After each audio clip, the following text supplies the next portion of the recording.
Chapter 2656, Frightening Monster Silverwing Town, Blue Rose Bar. As one of the few advanced bars found in Silverwing Town, not only was the Blue Rose Bar a place where experts exchanged information, but it was also a sacred place for the various well-known adventurer teams to celebrate their harvests. Hence, the Blue Rose Bar was basically crowded with players every day. At this moment, however, only a dozen or so people occupied the bar's third floor. Of the people there, even the lowest leveled was level 114, with the highest at level 115. These players also boasted excellent equipment, the weakest piece of equipment being level 110 dark gold rank. As for level 100 plus epic equipment that could make even peak experts drool, every one of these players had at least 2 pieces, with some of them sporting up to 4. However, compared to the levels and equipment of these people, their identity was what was truly astonishing. These players were none other than the peak experts of Crimson Emperor, a guild that was known by almost everyone in the surrounding kingdoms and empires. Meanwhile, seated at the head of this group was Illusory Words, one of Crimson Emperor's vice guild leaders. Sure enough, just like our spies in Saint's Hand reported, the mythic-ranked Faux Saint Devourer that recently spawned is planning to attack Silverwing Town. A level 114 man with a fierce look said as he looked at the image on the magic mirror set up in the middle of the table. Sighing, the man continued, "It won't be long before more Faux Saint Devourers appear. With this, Silverwing Town will fall within a few days. At that time, it will be useless even if Zero Wing's main force members show up." Upon hearing the fierce man's words, the other Crimson Emperor members fell silent. The Grand Lord-ranked Faux Saint Destroyers were already plenty strong. Now even a mythic-ranked Faux Saint Devourer had appeared. The strength and combat standards the Faux Saint Devourer had displayed thus far were enough to give even peak experts like themselves goosebumps. Most likely, even if their group here worked together to attack it, they would all still die. Meanwhile, once the numbers of these Faux Saint Devourers grew to around 20 or 30, they might be capable of destroying even guild cities. What is the guild leader's response to this matter? Illusory Words asked the fierce man. When she saw the Faux Saint Devourer's unstoppable rampage through the magic mirror, she could not help frowning, either. The guild leader has ordered a complete withdrawal. He says that there's no need for us to accompany Zero Wing in its fight to the death against these Faux Saint monsters, the fierce man replied. A complete withdrawal? Illusory Words was a little surprised by the answer she received. Previously, their guild leader had personally dispatched Crimson Emperor's experts to help defend Silverwing Town. This indicated that he strongly supported Crimson Emperor's partnership with Zero Wing. Now, however, before Crimson Emperor's experts had even started fighting, he was actually ordering a retreat. Illusory Words found this situation unbelievable. That's right, a complete withdrawal. The current God's domain is no longer the same as before. We have a ton of matters to deal with just in the Dark Knight Empire alone. This is especially true now that Starlink's development is accelerating. At this point, Starlink already has designs on a few of our guild towns. Moreover, the situation here is obviously hopeless, so it is naturally much better if we post our available combat power to defensible locations. Unyielding Soul should be doing likewise, the fierce man explained. Do we have any new information on Zero Wing's guild leader and main force? Illusory Words asked. There's still nothing even now. I heard that Zero Wing's upper echelons have tried contacting Black Flame and the others, but their virtual gaming cabins remain under lockdown. If they sever the power to the gaming cabins, there's a very high chance that Black Flame and the others will enter a deep coma. Hence, all they can do is wait, the fierce man said, shaking his head. However, with the present situation, there's no chance of Zero Wing making a comeback. Setting aside the threat of Starlink and the Dark World, Zero Wing will have difficulty defending its headquarters in Starmoon Kingdom from the Faux Saint monsters. Nothing will change even if Black Flame and the others return. The difference in combat power is simply too large. Moreover, there's also Saint's Hand, which is eyeing Zero Wing's position in Starmoon Kingdom. Saint's Hand's origin is extremely mysterious and extraordinary. Even Blackwater's mighty Xuan Wuxia seems afraid of it. Otherwise, with her personality, she definitely wouldn't make any concessions in the Orc Empire. I understand. However, at the rate the Faux Saint Devourers are spawning, so long as we defend together, we should be able to hold out for another 2 weeks or so. Retreating so soon is really...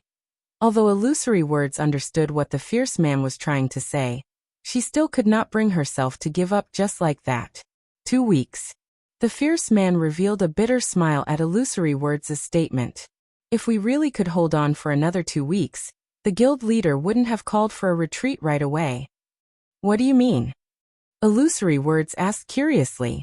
While Tier 4 combatants were indeed extremely powerful, and especially useful when attacking fortified locations, with Silverwing Town's defenses and the experts like themselves present, it would take at least 20 or 30 Faux Saint Devourers to conquer Silverwing Town. According to the information we collected from Saint's Hand, when Faux Saint monsters reach the mythic rank, not only do their basic attributes and combat power undergo a qualitative transformation, but so does their intellect as well. The fierce man said, fear darkening his eyes as he looked at the Faux Saint Devourer displayed on the magic mirror. Isn't it normal for them to gain a boost to their intellect? Illusory Words didn't get the fierce man's point. It wouldn't be a problem if it were a normal improvement in intellect. However, according to Saint's Hand's information, these Faux Saint monsters gain the ability to learn once they reach the mythic rank. In just a few minutes, they can learn the combat techniques players use. And the more experts they fight, the more quickly they improve. They are monsters in the truest sense. The fierce man explained. How is this possible? Doesn't this mean that, aside from NPCs, nobody will be able to suppress those Faux Saint Devourers? Illusory Words could not help feeling that the fierce man was being too alarmist when she heard his words. Learning a combat technique was easier said than done. Even with the guidance of a complete legacy crystal, peak experts would need dozens of hours to learn a combat technique. Without any guidance, they wouldn't be able to learn a combat technique even given a month or 2. Hence, how could a monster that at most possessed intellect rivaling that of ordinary players learn a combat technique in just a few minutes? I didn't believe this information either, the fierce man said as he chuckled bitterly. He then sent a video recording to Illusory Words and continued. Take a look at it yourself. When Illusory Words played the video recording, it showed a Tier 3 Void Realm expert fighting a mythic-ranked Faux Saint Devourer. At the start of the fight, the Void Realm expert was merely at a disadvantage in terms of basic attributes. With his superior combat standards, he should be able to survive against the Devourer for quite some time. However, after the Void Realm expert cycled through a few combat techniques a few times, the Faux Saint Devourer seemingly got bored of the expert's antics and executed a basic footwork to instantly kill the said expert. And shortly afterward, the fallen expert's corpse transformed into a Faux Saint monster. How is this possible? Goosebumps rose all over Illusory Words' body when she saw the peak expert getting killed. Her reaction was because this peak expert was someone she recognized. He was none other than 100 Arms, the commander of the adventurer team Crimson Wolves, a top adventurer team based in the Black Dragon Empire. 100 Arms was an expert who was only half a step away from reaching the domain realm. However, despite 100 Arms having such high combat standards, the Faux Saint Devourer had actually instant-killed him. Moreover, the monster had even used 100 Arms' prided footwork, doppelganger steps, to do so. That's right. That Faux Saint Devourer learned doppelganger steps in only a minute. Moreover, the Devourer was extremely cunning while fighting 100 Arms. It didn't use its full strength at the start of the fight. Instead, it held back and squeezed out all of 100 Arms' potential, forcing 100 Arms to use every move he had. Only after seeing that 100 Arms had nothing left to offer did the Devourer kill him. The situation is similar to Purple Eyes right now, the fierce man said, breathing out a deep sigh as he watched Purple Eye clash with the Faux Saint Devourer through the magic mirror. No wonder the guild leader wants us to retreat immediately. Who could possibly be a match for such a monster? Illusory Words muttered, still in shock over the Faux Saint Devourer's intellect.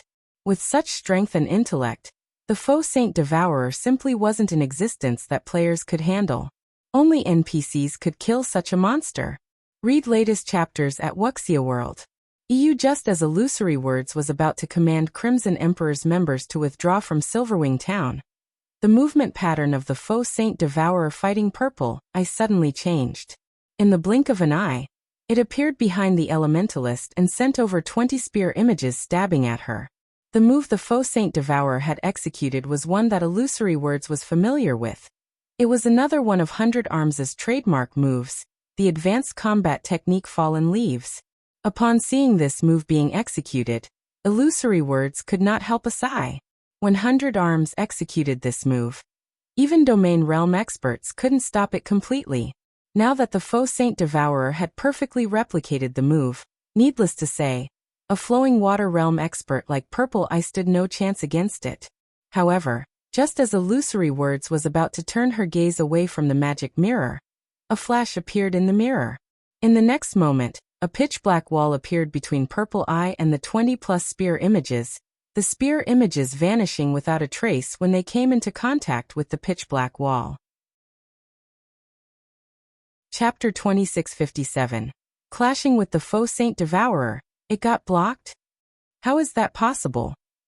That's an advanced combat technique used by a mythic monster. Crimson Emperor's members seated in the Blue Rose Bar's third floor rubbed their eyes in shock when they saw the pitch-black wall displayed on the magic mirror. For a moment, they all thought they were hallucinating. In terms of basic attributes, the Faux Saint Devourer was above average among mythic monsters of the same level. Combined with 100 Arms' Fallen Leaves technique, the power of the Devourer's attack should be capable of sending even mythic monsters flying. Nevertheless, against the pitch-black wall that suddenly appeared, the attack was nothing. The players standing on the battlefield were similarly stunned by this scene. What's going on? Is that pitch-black wall some kind of defensive spell? Isn't it a little too amazing? Everyone was surprised and confused by the pitch-black wall that had suddenly appeared on the battlefield. Not only did this pitch-black wall block the Faux Saint Devourer's attack, but it had even split the entire battlefield in half, forcing the majority of the monster army to halt their charge. Now, the Faux Saint monsters could only stand still and quietly look at the pitch-black wall before them. This is a spatial tear. Illusory Words exclaimed when she saw the pitch-black wall fading out of existence. A spatial tear? How is that possible? Even a very powerful attack would, at most, cause a thin tear stretching over a dozen yards. This wall is over 100 yards long and over 50 yards tall. Who could possibly have such strength? The fierce man refuted, shaking his head in denial. He felt that Illusory Words' conjecture was ridiculous. Everyone in the bar's third floor was familiar with spatial tears. After all, they would always come across spatial tears when clashing with Tier 4 mythic monsters. A spatial tear was the byproduct of an attack carrying too much power for the surrounding space to handle. The surrounding space would destabilize and shatter like broken glass, which was why the shape of spatial tears was generally irregular. However, the pitch-black wall displayed on the magic mirror was incredibly stable. There were no cracks in it at all. It looked like a steel wall that had just fallen out of the sky, incredibly smooth and heavy. I guess you're right. Even that person wouldn't be capable of such a feat, Illusory Words said, laughing despite herself. After giving the matter some thought, she agreed with the fierce man. Regardless, who saved Purple Eye? The fierce man wondered as he carefully tracked the pitch-black wall back to its origin. Setting aside the wall's defensive capabilities, just the fact that this person saw through the Faux Saint Devourer's movements is already plenty amazing. I doubt there are more than a handful of people in the entire Silverwing town who would be a match for this person. Did an old monster belonging to one of Zero Wing's partners take action? The fierce man's gaze landed on a cloaked man wielding a pitch-black longsword. The origin of the remarkable wall. Although he couldn't see any information about this cloaked man, his gut told him that this cloaked man possessed astonishing strength, definitely at the domain realm. Before the pitch-black wall disappeared completely, the cloaked man vanished from his original location and arrived before the Faux Saint Devourer. He then stopped another spear attack from the Devourer, allowing Purple Eye to put some distance between herself and the mythic monster. Crap. Who is that guy? He actually managed to block that Faux Saint Devourer's attack. Crazed Bull exclaimed, his eyes nearly falling out of their sockets when he saw Faux successfully rescuing Purple Eye. At this moment, aside from Crazed Bull, even Solid Wind could not help goggling in shock. her mind freezing in disbelief. Previously, she already found Shifeng's ability to pin down 2 Faux Saint destroyers all by himself astounding. Now, the man had even single-handedly pinned down the mythic-ranked Faux Saint Devourer, which even an expert of Purple Eye's caliber was no match for. Amazing! He's actually keeping up with that Devourer's speed. With this, he should have no problems handling the Devourer. Illusory words said, her eyes glowing with excitement when she saw the cloaked man deflecting every one of the Faux Saint Devourer's attacks. If Silverwing Town has his protection, we should be able to sustain the town for some time and foil Saint's Hand's plan to solicit help from the neighboring kingdom's powers. That way, Saint's Hand's development speed will slow down, and Zero Wing will have some breathing room. If Zero Wing can continue holding out in Star Moon Kingdom, we'll have an easier time resisting Starlink in the Dark Knight Empire as well. This will only delay the inevitable. That Faux Saint Devourer will grow stronger as more time passes. Its growth speed is also no laughing matter. Not to mention, Saint's Hand has already informed the various superpowers that anyone that helps Zero Wing will become Saint's Hand's enemy, the fierce man said, shaking his head. Saint's Hand has done considerable research into the Faux Saint monsters. In the future, we'll definitely need Saint's Hand's help to deal with the threat of the Faux Saint monsters. This is also why the guild leader is having us withdraw completely. The appearance of that mysterious expert won't change anything. In fact, Saint's Hand will probably locate the power behind that mysterious expert and give that power a warning. Aside from Crimson Emperor's members, the members of various superpowers hidden in Silverwing Town also viewed this situation indifferently. Zero Wing sure is lucky. It actually managed to get the help of an old monster. I bet that old monster has yet to receive the news. Otherwise, why would he move to help Zero Wing? Although they did not know which superpower's old monster was helping Zero Wing right now, they knew that this would be the only time this old monster would do so. Afterward, Saint's Hand would definitely warn the superpower backing this old monster. Once that happened, said superpower would most likely stop assisting Zero Wing in defending the town against the Faux Saint monsters. Not only was the current era of God's domain filled with turmoil, but it was also the era of the Faux Saint monsters. Faux Saint monsters were a huge headache, even for super guilds. Moreover, stopping the spread of these Faux Saint monsters was also impossible. In the future, any guild that wished to develop safely in God's domain, be it a small guild or a super guild, would have to partner or trade with Saint's Hand. After all, up to now, no other power had managed to develop a tool that could prevent the Faux Saint monsters from attacking players. In fact, Saint's Hand even had the means to prevent the Faux Saint monsters from attacking an entire area. Now that Saint's Hand was determined to destroy Zero Wing, even the Secret Pavilion would be able to stop it, just like how the Secret Pavilion had failed to stop Saint's Hand from capturing one of the Star Alliance's guild cities. Meanwhile, as time passed, due to reinforcements continuously pouring out of Silverwing Town, the patrol army eventually gained the upper hand over the Faux Saint army. In fact, over 1,000 Faux Saint saboteurs had fallen in battle already, which made the Faux Saint Devourer anxious. In the next moment, the Faux Saint Devourer let loose a deafening roar that echoed throughout the battlefield. Immediately afterward, the Faux Saint army scattered and fled. As for the Faux Saint Devourer itself, it too turned around and ran off. Read latest chapters at Wuxia World. Sure enough, it is going to escape. Silverwing Town might have survived this time, but let's see how it's going to stop the next attack. The superpowers hidden within Silverwing Town were not at all surprised when they saw the Faux Saint army retreating. After all, with the Faux Saint Devourer thoroughly suppressed, it was only a matter of time before the Faux Saint army suffered annihilation. However, what made the Faux Saint monsters truly formidable was their ability to grow stronger with each battle they experienced. Even though Silverwing Town had successfully fended off today's attack, it wouldn't necessarily be able to repeat the feat, escape? Fong sneered when he saw the Faux Saint Devourer fleeing. Do you think you can escape? Following which, he took out the Ring of Gospel from his bag and activated Miniature World. Chapter 2658. Power of Tier 4 Concentration. When Fong activated Miniature World, the sky above the desert woodland darkened as if night had fallen. Immediately, everyone on the battlefield felt their perception of their surroundings vanish. It was as if they had been plunked into a pitch-black void with nothing in it. Moreover, aside from the players, even the fleeing Faux Saint monsters came to a halt and aimlessly turned their heads left and right, their eyes brimming with fear and confusion. Shortly afterward, a colorful brilliance descended from the sky, the lights giving off a sacred and majestic feeling. Spectators at a distance would see a gigantic rainbow barrier enveloping the entire desert woodland outside Silverwing town. This rainbow barrier thoroughly isolated the woodland from the outside world, making the woodland look like a mirage. Meanwhile, beneath this colorful brilliance, the Faux Saint monsters started wailing in agony, one after another, their screams echoing throughout the woodland. At the same time, the intense aura they radiated waned rapidly, and even their basic attributes and reaction speed weakened to an unbelievable degree. It was as if these Faux Saint monsters that everyone originally feared had become common monsters. Seeing this scene, everyone on the battlefield was stunned. Isn't this a little too strong?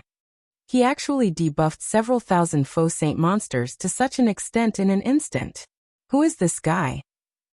The various adventurer teams escorting merchant fleets, and the patrol army fending off the Faux Saint monsters stared at Faux in astonishment. They had seen many instances of magic arrays suppressing monsters before, but this was the first time they had seen a magic array produce such a huge commotion and effect. Any random Faux Saint saboteur was more than enough to give Tier 3 experts a headache. What more the Faux Saint destroyers? Now, however, several hundred Faux Saint destroyers had been suppressed until they were just slightly stronger than ordinary Great Lords. Even ordinary Tier 3 experts could handle these Grand Lords. As for the almighty Faux Saint Devourer, it was no different from an ordinary mythic monster. In its present state, even Tier 3 peak experts could resist it for a certain period. Master magic arrays were unlikely to be able to produce such results. Moreover, the magic array Faux used spanned the entire desert woodland. At this moment, Faux himself was very surprised by the effects of miniature world. He never thought that, after his concentration had reached the Tier 4 standard, aside from being able to exhibit the power of an advanced combat technique with his every movement, his control over magic arrays would also improve to such a frightening degree. Currently, miniature world's suppression effects could rival those of advanced master magic arrays. Despite his surprise, Faux did not pause.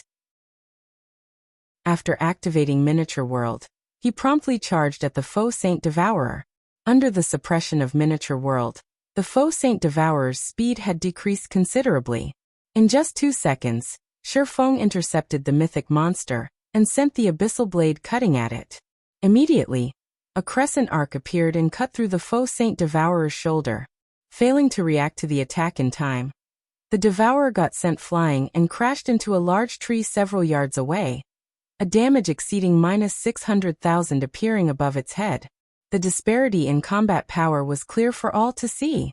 What is that magic array? The Faux Saint Devourer actually doesn't even have the strength to fight back? The various superpowers spectating the fight from Silverwing town gaped in shock when they saw the Faux Saint Devourer at a complete disadvantage.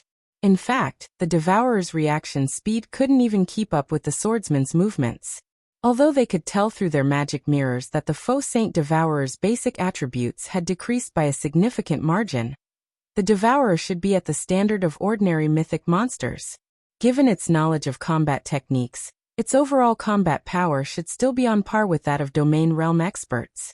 After all, the basic attributes of a Tier 4 monster was no trivial matter.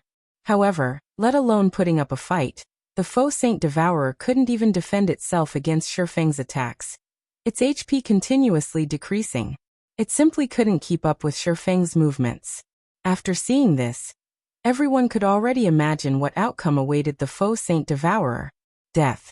While it might be impossible for Faux to kill the Faux Saint Devourer by himself, as the mythic monster had 1.6 billion HP, so long as a dozen or so Tier 3 experts joined him in assaulting it, the Devourer would eventually fall. Until this day, let alone killing a mythic-ranked Faux Saint Devourer, the various superpowers hadn't even managed to kill a Grand Lord-ranked Faux Saint Destroyer before. Now, however, Faux accomplished this miracle just by using a magic array. This was simply unbelievable. Following which, Time passed quickly. Less than 10 minutes after Faux activated Miniature World, all the Faux Saint saboteurs on the battlefield had already fallen to the patrol army, while the Faux Saint destroyers' HPs were down by half. As for the Faux Saint Devourer, with Faux, Purple Eye, and several dozen other Tier 3 experts attacking it, its HP had fallen below the 70% threshold already. The players present could not help growing excited at this scene. This was especially true for the members of the various adventurer teams. After all, the Faux Saint monster's undefeated streak had finally ended. Previously, the various powers and players had been afraid of the Faux Saint monsters because the Grand Lord ranked Faux Saint destroyers were basically impossible to kill, not to mention the mythic ranked Faux Saint Devourer. However, now that killing these Grand Lord and mythic ranked Faux Saint monsters was no longer a problem, not only was there hope of Star Moon Kingdom's survival, but reclaiming some of the kingdom's lost land might even be possible. Players like themselves would then be able to continue developing in the Orc Empire and Star Moon Kingdom like before. I don't know who that person is, but after this battle, the situation in the Orc Empire and Star Moon Kingdom is most likely going to change. Illusory Word said, the corners of her lips curling up slightly as she watched Faux suppressing the Faux Saint Devourer on the magic mirror. Previously, the undefeatable Faux Saint monsters were the main reason why the various major powers and superpowers feared Saint's hand.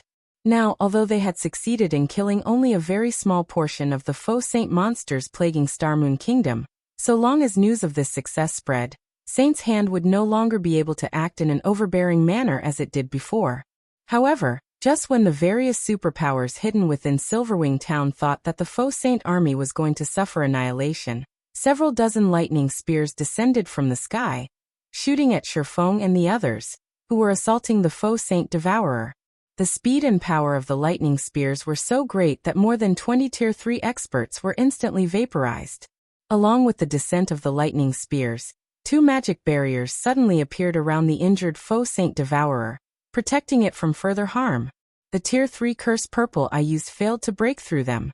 Before anyone could react to this turn of events, over 100 figures emerged rapidly from the surrounding forest, and interposed themselves between the Faux Saint Devourer and Feng's group. Surprisingly, every one of these new arrivals radiated an aura rivaling that of Grand Lords of the same level. Who are you people? What are you trying to do? After Purple Eye saw her companions killed, and the Faux Saint Devourer protected by a twofold magic array, an indescribable rage welled up within her as she glared at the 100-plus black-clad Tier 3 experts that had suddenly appeared. If not for these new arrivals exuding auras rivaling that of Grand Lords, she would have attacked them already. However, reason told her she absolutely mustn't do so. After all, so long as she took action, both she and her several dozen remaining teammates would die swiftly. At this time, a tall and bald man with golden eyes walked out of the group. Looking at Purple Eye, the bald man smiled and said, "Commander Purple, long time no see. Do you still recognize me?" With the appearance of this bald man, the atmosphere became incredibly tense, and Purple Eye's expression turned grave. "Thousand Eyes, why are you here?" Purple Eye demanded, a tinge of fear darkening her eyes as she looked at this bald man. What is Saint's hand trying to do? As for why she feared this bald man named Thousand Eyes, it was because he was the commander of one of Saint's hand's 3 trump card legions. He was also the monster responsible for capturing the Star Alliance's guild city. Thousand Eyes' basic attributes rivaled those of ordinary mythic monsters. He had even instantly killed the Domain Realm expert that the secret pavilion sent to aid the Star Alliance. Do I even need to say it? It's because you people have gone too far. That's why we came to stop you, Thousand Eyes said. What do you mean? Purple Eye asked. It is only a matter of time before the Faux Saint monsters take over the entire eastern continent. After all, they are constantly growing stronger, and there is nothing players like ourselves can do to stop them. Our only option is to coexist with them. Yet you are actually planning to kill the newly emerged Faux Saint Devourer, which is like a king to the Faux Saint monsters. If you kill the Devourer, you will only enrage those Faux Saint monsters even more. These monsters might even become more active during the day, Thousand Eyes said. Hence, We came to stop you from doing something stupid and aggravating the current situation. Thousand Eyes' words gave many of the adventurer team members present pause. Read latest chapters at Wuxia World. The several thousand Faux Saint monsters here were merely a small portion of the countless Faux Saint monsters within Starmoon Kingdom. Moreover, just like Thousand Eyes had said, these Faux Saint monsters were incredibly vengeful. So long as a player killed one of these Faux Saint monsters, even more Faux Saint monsters would hunt down the said player.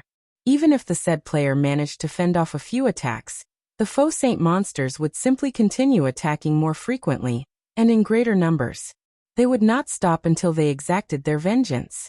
If they really killed the Faux Saint Devourer, which was akin to a king among Faux Saint monsters, nobody could tell what the other Faux Saint monsters would do. It was entirely possible for them to grow even more violent, and for their daytime activity to escalate. In fact, previously, the Faux Saint monsters had not been particularly active during the day. However, as the number of Faux Saint saboteurs that players killed increased, the Faux Saint monsters had indeed become more active during the day. They had also grown stronger much more quickly. In this situation, Purple Eye was at a loss as to what to do. As Purple Eye and the others were wondering what to do, a crisp and calm voice suddenly entered everyone's ears. What if I want to kill it no matter what? Chapter 2659 Black Flame? When everyone heard this calm voice, they looked at its origin reflexively. Meanwhile, the person who said these words was none other than the cloaked man who had suppressed the Faux Saint Devourer and single-handedly turned the tides of this battle. Is he really opposing Saint's hand? The various superpowers members spectating from Silverwing Town were surprised by this development. They never thought that the swordsman would actually dare provoke Saint's Hearts members. Moreover, he had even spoken those provocative words to Thousand Eyes, the commander of one of Saint Hand's 3 trump card legions. The swordsman was simply too bold. At this moment, even Illusory Words and the other Crimson Emperor members seated inside the Blue Rose Bar were astonished by this situation. Although Saint's Hearts members numbered only a little over 100, which was nothing compared to Silverwing Town's patrol army, these Saint's Heart members all possessed extraordinary strength. In fact, Thousand Eyes had relied on these 100-plus players to attack and capture the Star Alliance's heavily defended guild residents. They had even killed more than 600 of the Secret Pavilion's Tier 3 experts that were dispatched to help the Star Alliance. At Silverwing Town, one could say that, unless Zero Wing's main force members took action, nobody could stop Thousand Eyes' group. But why does this scene feel familiar? When Illusory Words saw the standoff on the magic mirror, she had a sense of déjà vu. At the desert woodland, Purple Eye could not help growing somewhat anxious when she saw Faux challenging Thousand Eyes. Others might not know how powerful Thousand Eyes and his team were, but she did. After all, she had witnessed him in action before. It might be fine if they were within 300 or 400 yards of Silverwing Town, since Silverwing Town's Tier 4 personal guard could take action at that range. As strong as they were, even Thousand Eyes and his team would not dare mess around with a Tier 4 NPC. However, not only were they quite some distance from Silverwing Town, but the majority of the patrol army were currently scattered all over the battlefield. With only a little more than 30 Tier 3 experts on Purple Eye's side, even if Shifang's combat power could suppress the Faux Saint Devourer, her people still wouldn't be a match for Thousand Eyes' team. The members of Thousand Eyes' team simply couldn't be considered human. They were more like a group of humanoid beasts. Otherwise, they wouldn't have dared attack the Star Alliance's guild residents, which had been guarded by several hundred Tier 3 personal guards and over 10,000 experts, with just 100-plus players. Their inhuman strength was also the reason why Thousand Eyes and his team dared take action so close to Silverwing Town.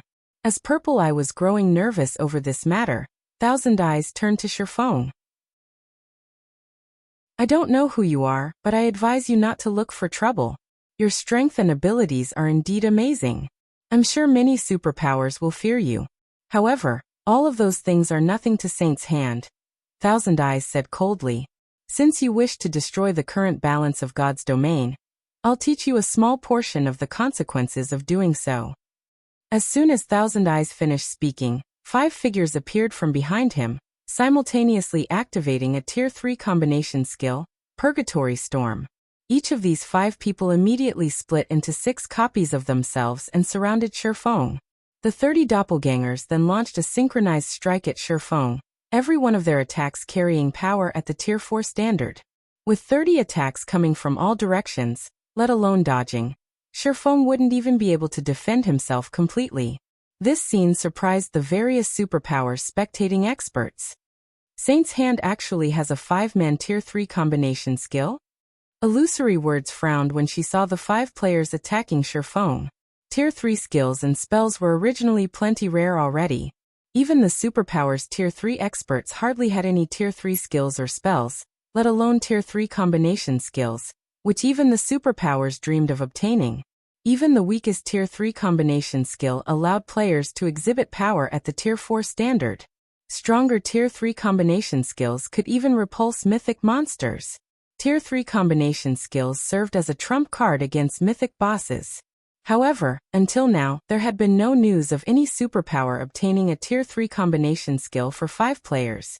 Even the strongest one required only 3 players to use. Against a 5-man, Tier 3 combination skill, even the Faux Saint Devourer would not emerge unscathed. A 5-man Tier 3 combination skill. Sure enough, Saint's Hand's foundations truly are extraordinary. That guy must be stupefied right about now. When the various superpowers spectating members saw Faux surrounded, some of them laughed in ridicule, while some sighed in disappointment. Although the swordsman indeed possessed astonishing strength, just like Thousand Eyes had said, it was nothing in front of Saint's Hand. The 30 attacks which tore space struck at Faux simultaneously, their frightening power making even Purple Eye, who stood over 30 yards away, feel stifled. Just as the 30 devastating attacks were about to devour Faux, however, he raised the abyssal blade overhead with both hands before swinging the magic weapon at the attacks. First sword Light Shadow. The phantom of a gigantic greatsword suddenly appeared in the air. However, compared to the previous times Faux executed Light Shadow, the phantom greatsword felt much more solid this time.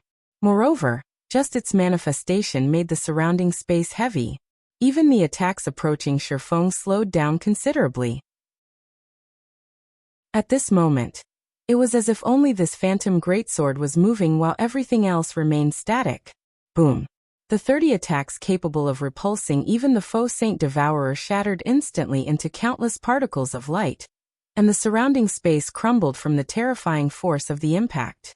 Immediately afterward, 5 figures went flying out of the shattered space like cannonballs and crashed into the large trees over 30 yards away. Despite the trunks of the large trees having a 4-meter diameter, the 5 figures came to a stop only after ramming through several of these forest giants. And when these figures eventually landed back on the ground, their HP bars depleted rapidly and stabilized only after hitting the 30% mark. This, upon seeing the 5 heavily injured Saint's Hand members, Purple Eye gaped in shock. With just one move, Faux not only shattered the 5-man, Tier 3 combination skill, but even heavily injured the 5 Saints' Hand members. The ease with which he neutralized the attack made it seem as if the 5 Saints' Hand members were not peak experts boasting basic attributes rivaling that of Grand Lords, but merely ordinary players that one could find anywhere. Who are you? When Thousand Eyes saw that Faux had survived the clash unscathed, the confidence in his eyes disappeared, replaced by surprise and confusion. Read latest chapters at Wuxia World. Thousand Eyes knew full well how powerful the Purgatory Storm his 5 subordinates executed was. This combination skill could block even the attack of a superior mythic. Now, however, Faux had actually shattered the combination skill and heavily injured his 5 subordinates with just one move. This was simply inconceivable. At this moment, let alone Thousand Eyes, everyone else watching the fight wanted to know Faux's identity. Who am I? Turning his gaze to Thousand Eyes, Faux retorted calmly. You have the gall to take action in Silverwing Town's vicinity, yet you're asking who I am? Don't you think this question of yours is idiotic? Upon hearing Faux's words, silence suddenly befell the various superpowers spectating members as they all stared at Faux's cloaked figure in disbelief. Black Flame. Chapter 2660. Legendary name. When Faux pushed back the hood of his black cloak, a deathly silence filled his surroundings. If not for the mantle of his cloak swaying with the breeze, one would think that time had stopped. He's actually the real Black Flame? Crazed Bull's eyes nearly fell out of their sockets as he goggled at Faux, his body shuddering involuntarily at this discovery. Black Flame. This was a name that every superpower on the continent knew. Black Flame was an existence that had pulled off numerous miracles in battle, one that even the superpowers had great difficulty dealing with. In the hearts of independent players, he was akin to a living legend. Although Black Flame had disappeared from the eastern continent for some time now, just his prestige alone had allowed Zero Wing to continue rapidly developing on the eastern continent unharassed. Even an overbearing superpower like Saint's Hand did not dare mess around with Zero Wing, and only quietly watched as the Faux Saint monsters chipped away at Zero Wing's forces. Saint's Hand did not dare directly target any of Zero Wing's guild towns or cities. Moreover, because of Black Flame's name, no superpower, aside from a few like Starlink, dared to hinder Zero Wing economically.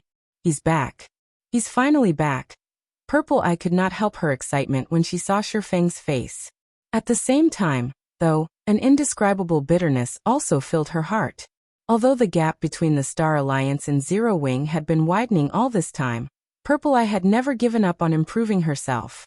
She still hoped to surpass Aqua Rose and Gentle Snow one day, and develop the Star Alliance into a superpower as well.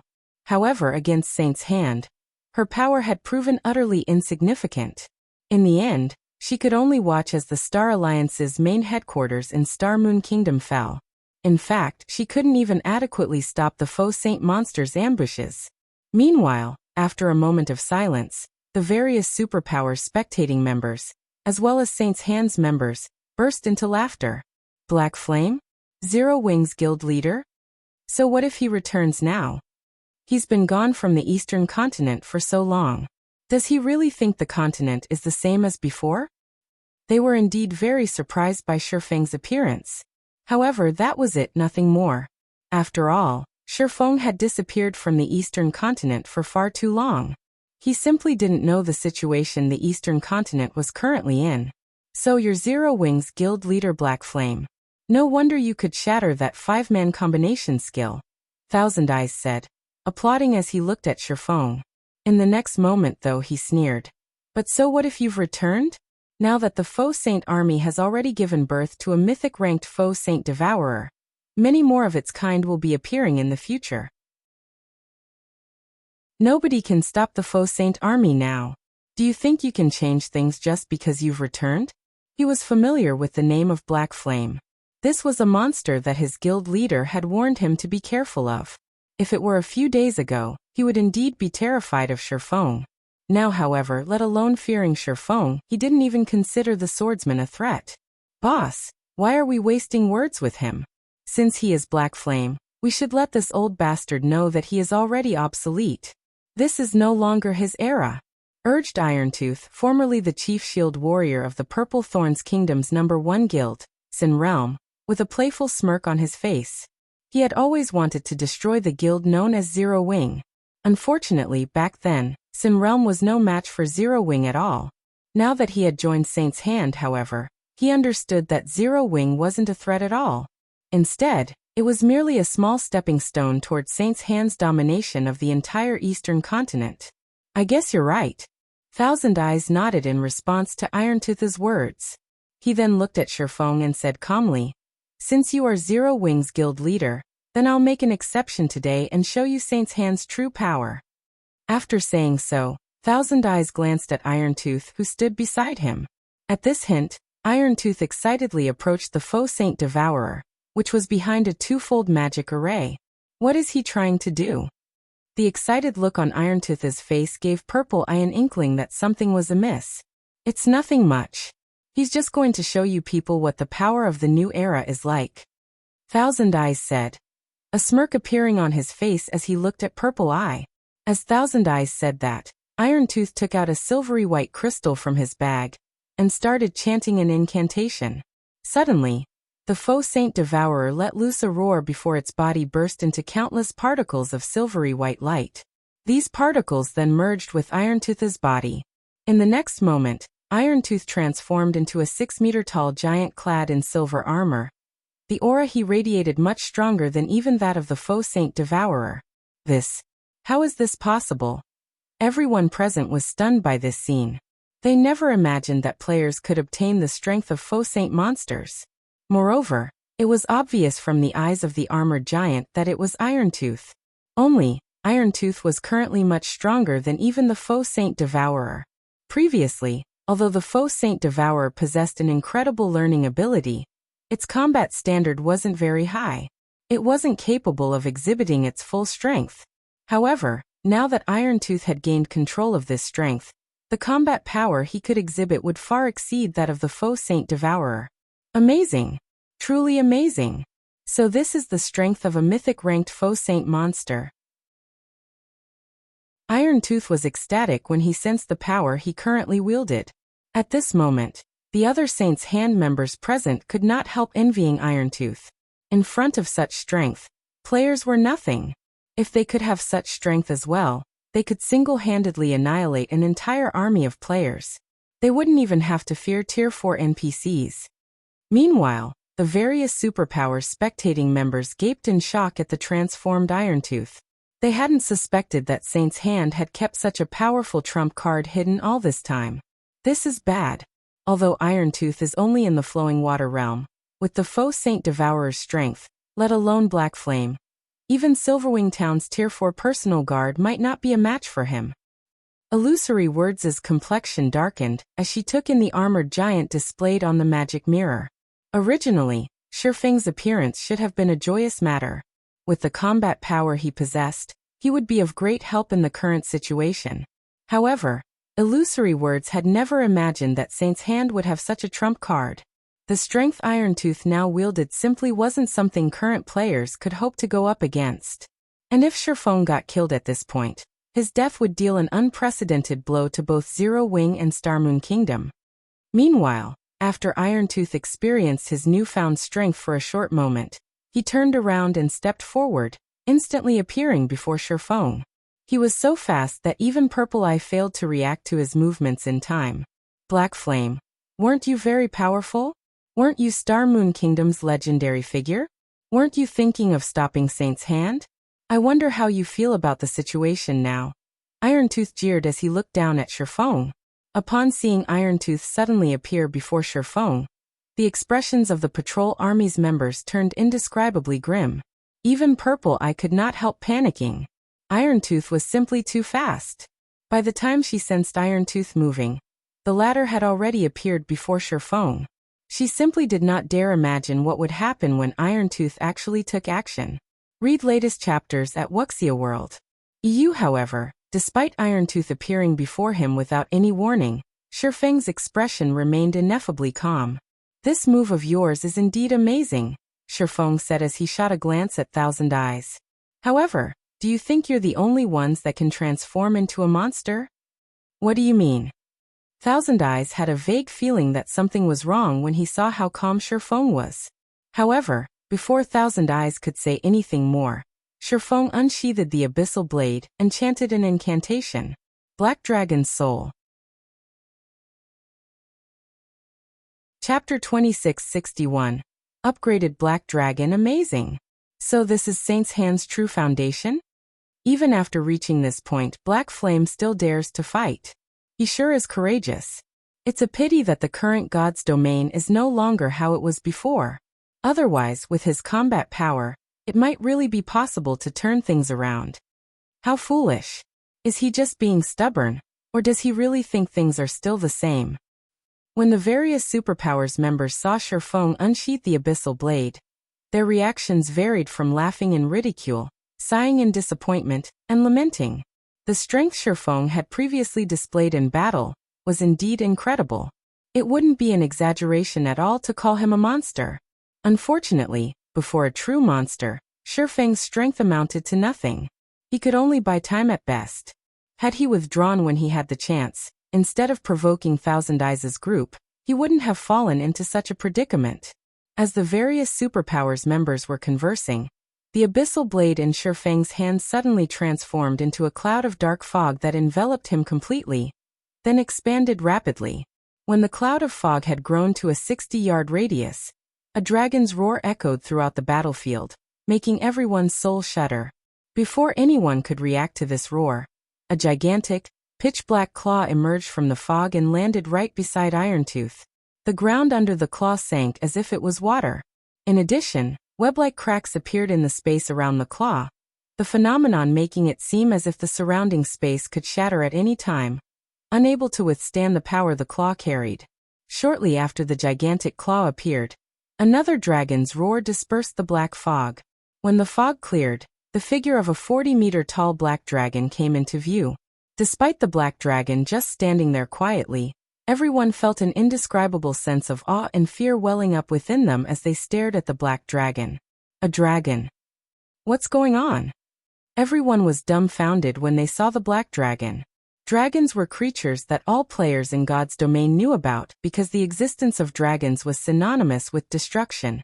In God's domain, one could easily find information depicting dragons destroying kingdoms and empires overnight in any of God's domain's libraries. Now that a real dragon appeared before them, everyone was naturally astonished. When Thousand Eyes and the other Saints' Hand members saw the black dragon, their complexions paled drastically. Although they didn't know whether the black dragon before them was real or not, the pressure coming from it was no laughing matter. The black dragon's life rating was undoubtedly leaps and bounds above theirs. Archaic species? Ferocious beasts? Compared to this black dragon, the life ratings of those creatures were insignificant. You asked me how I felt before, right? How do you feel about the situation now? Sherfong asked calmly as he gazed down at the dumbfounded Irontooth standing beside his claw. After his concentration reached the Tier 4 standard, not only did he gain better control over his skills and spells, but his Dragon Phantom was also more realistic than before. Now the life rating of the Phantom he transformed into much more closely matched that of the real Black Dragon King. At this point, despite being a Tier 3 Black Dragon King, his basic attributes nearly rivaled those of mythic-ranked archaic species of the same level. At Sherfang's words, Irontooth's expression turned indescribably grim. An unprecedented fear flooded his heart. How is this possible? Didn't they say that his dragon transformation should push him only to the standard of ordinary mythic monsters? How is he so strong? Irontooth was confounded by the gigantic creature before him. Saint's Hand had long since heard about Sherfang's ability to transform into a dragon.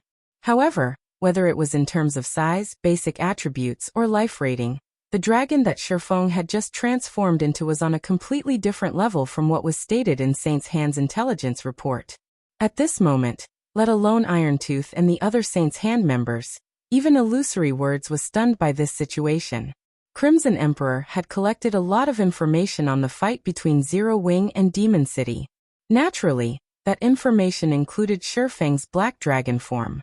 However, compared to the Black Dragon that had attacked Demon City, the Black Dragon that now stood on the battlefield was like a completely different creature. Even though she was only looking at the Black Dragon through the magic mirror, she could still feel the aura of death and destruction it exuded. Moreover, she could also faintly sense that the space of the entire battlefield gravitated toward the Black Dragon. She simply couldn't believe that the Black Dragon was only a Tier 3 dragon. While everyone was in shock over the Black Dragon's aura and life rating, the Black Dragon suddenly raised a claw. Pum. Immediately afterward, the place where Irontooth stood and the space around it transformed into a pitch-black void. The dozen or so Saints' Hand members who had been standing in this space were nowhere in sight. As for Irontooth, his 6-meter-tall figure currently lay inside a newly formed crater over 30 yards from his previous position. Cracks were also spreading across the silver armor protecting Irontooth's 2 arms, and his HP had decreased by more than 2 million. Silence. At this moment, it was as if time had stopped. What just happened? The fierce man from Crimson Emperor muttered slack-jawed. As a domain realm expert with basic attributes and a physique rivaling those of Grand Lords of the same level, almost nothing in God's domain could escape his sight. However, he actually hadn't seen what had happened just now. Aside from a momentary black flash in the magic mirror's display and a loud boom, his senses had failed to pick up any other information. So this is his true strength? Purple Eye, who stood a short distance away from Sherfang, was filled with an indescribable sense of shock when she saw the black void that had appeared near her. Compared to the various superpowers members that were spectating the fight through magic mirrors, she was able to get a much clearer sense of just how much power Shifeng's attack contained. Monster-level experts? Tier 4 monsters? These things were nothing in front of such overbearing power. Meanwhile, upon seeing this scene, the complexions of Thousand Eyes and the others turned deathly pale. Was Shifeng still human? Despite Irontooth currently being stronger than the Faux Saint Devourer, Shifeng actually suppressed Berserker to an even greater degree than when he suppressed the Faux Saint Devourer. As for Irontooth, who had just stood himself back up inside the distant crater, horror colored his face as he gazed up at the black dragon Shifeng had transformed into. So close. He was so very close. If not for him having reacted sufficiently quickly and defended himself in time against the black dragon's swipe using his weapon, the consequences would have been unimaginable. It seems your reactions are pretty fast to be able to block that attack of mine, Shifeng said calmly as he looked down at Irontooth. However, how many attacks can you afford to block? Although Shifeng had casually executed the earlier attack, it still carried the power of an advanced combat technique. Had Irontooth failed to raise his weapon in time, he definitely would have suffered tremendously. Just as Shifeng was about to continue attacking, however, Thousand Eyes suddenly stepped forward. Guild Leader Black Flame, I admit that you are very powerful. However, you'd best not force our hand. Saint's Hand's goal is to maintain stability in God's domain, Thousand Eyes said coldly. If you really kill Irontooth now and break the balance, both the Faux Saint monsters and Saint's Hand definitely won't let Zerowing off the hook. At that time, Silverwing Town and Zerowing City will both face the wrath of an army of tens of millions. It was incredibly difficult for mythic-ranked Faux Saint monsters to spawn. Hence, everyone held great importance for both the Faux Saint monsters and Saint's Hand. Now that Irontooth had temporarily merged with the Faux Saint Devourer, killing Irontooth would also kill the Faux Saint Devourer. This definitely wasn't something the Faux Saint monsters and Saint's Hand would tolerate. Upon seeing Thousand Eyes threatening Shifeng, the spectating superpowers were surprised. This was the first time since Saint's Hand's establishment that such a situation occurred. Normally, the guild would just destroy all those that stood in its path. It had never bothered negotiating or making threats at all. It seems Thousand Eyes has been cornered this time. I wonder what Black Flame will do. What else can he do, aside from letting them go? Let alone Zerowing. Even if the superpowers of the several neighboring kingdoms and empires worked together, they still wouldn't be able to prevent Saint's Hand and tens of millions of Faux Saint monsters from retaliating. However, while the various superpowers spectating members were discussing this matter, Shifeng glanced at Thousand Eyes and said in an ineffably calm voice, "So what?" After saying that, Shifeng used Dragon Breath on Irontooth and heavily injured him. The Berserker's HP fell by a sizable chunk. In his current state, Irontooth was utterly incapable of combat. Following which, Shifeng battered Irontooth with claw attacks, one after another, plundering large chunks of HP from the Berserker without pause. Thousand Eyes' complexion went through several shades of red when he saw Shifeng's wanton assault. Read latest chapters at Wuxia World. Is he crazy? Is he really not afraid of the Faux Saint monsters and Saint's Hand's retaliation? Zerowing is doomed. Zerowing is truly doomed this time. When the various superpowers spectating members saw Irontooth's HP plummeting, they gaped in disbelief. They never thought that Shifeng would actually ignore the big picture and choose to kill Irontooth. In less than 6 minutes since Shifeng started his onslaught, Irontooth's HP, which was in the hundreds of millions, zeroed out, his body collapsing lifelessly to the ground. As for Thousand Eyes and the other Saint's Hand members, they merely watched the drubbing with dumbfounded expressions, none of them daring to do anything. Chapter 2662, Continent Shaken, Powerful Return. As Irontooth's 6-meter-tall body started disintegrating into particles of light, everyone standing in the desert woodland could not help but gasp. Despite having absorbed the Faux Saint Devourer's strength, Irontooth had died. Just like that. Thus far, not a single power or player had managed to kill a Grand Lord-ranked Faux Saint Destroyer. Yet Feng had actually succeeded in killing a faux Saint Devourer. Moreover, he had accomplished this feat while Saint's hand was protecting the mythic-ranked monster. Meanwhile, as Irontooth's body disappeared, soul ripples spread from his fading corpse up to thousands of yards away. Everyone that came into contact with these soul ripples shuddered involuntarily. A short moment later, several streams of white mist escaped Irontooth's corpse and flew straight into Feng's body. Before he could react, the mist had merged with his soul already. Black Flame, you'll regret your actions today. Now that you've killed the faux Saint Devourer, it has left a soul mark on you. It won't be long before the other faux Saint monsters come to find you. They will also obliterate Silverwing Town from the Orc Empire. Thousand Eyes scoffed as he looked at Feng. The higher-ups' instruction was for them to protect the faux Saint Devourer, because the birth of a faux Saint Devourer was incredibly rare and difficult. Not even one faux Saint Devourer might appear from tens of thousands of faux Saint Destroyers. Meanwhile, a faux Saint Devourer was unimaginably useful to both the faux Saint monsters and Saint's hand. However, Feng had not only disregarded Saint's hand, but even killed the faux Saint Devourer right before everyone's eyes. He had actually snubbed Saint's hand. This was the first time Thousand Eyes had suffered such humiliation since entering God's domain. Due to the mission's failure, Thousand Eyes wanted to make Feng realize just how foolish his actions were, and regret them for the rest of his life. The other Saint's Hand members present also started eyeing Feng with derision. Unlike ordinary monsters, the faux Saint monsters possess close bonds with each other. Moreover, the tightness of this bond corresponded with the strength of a faux Saint monster.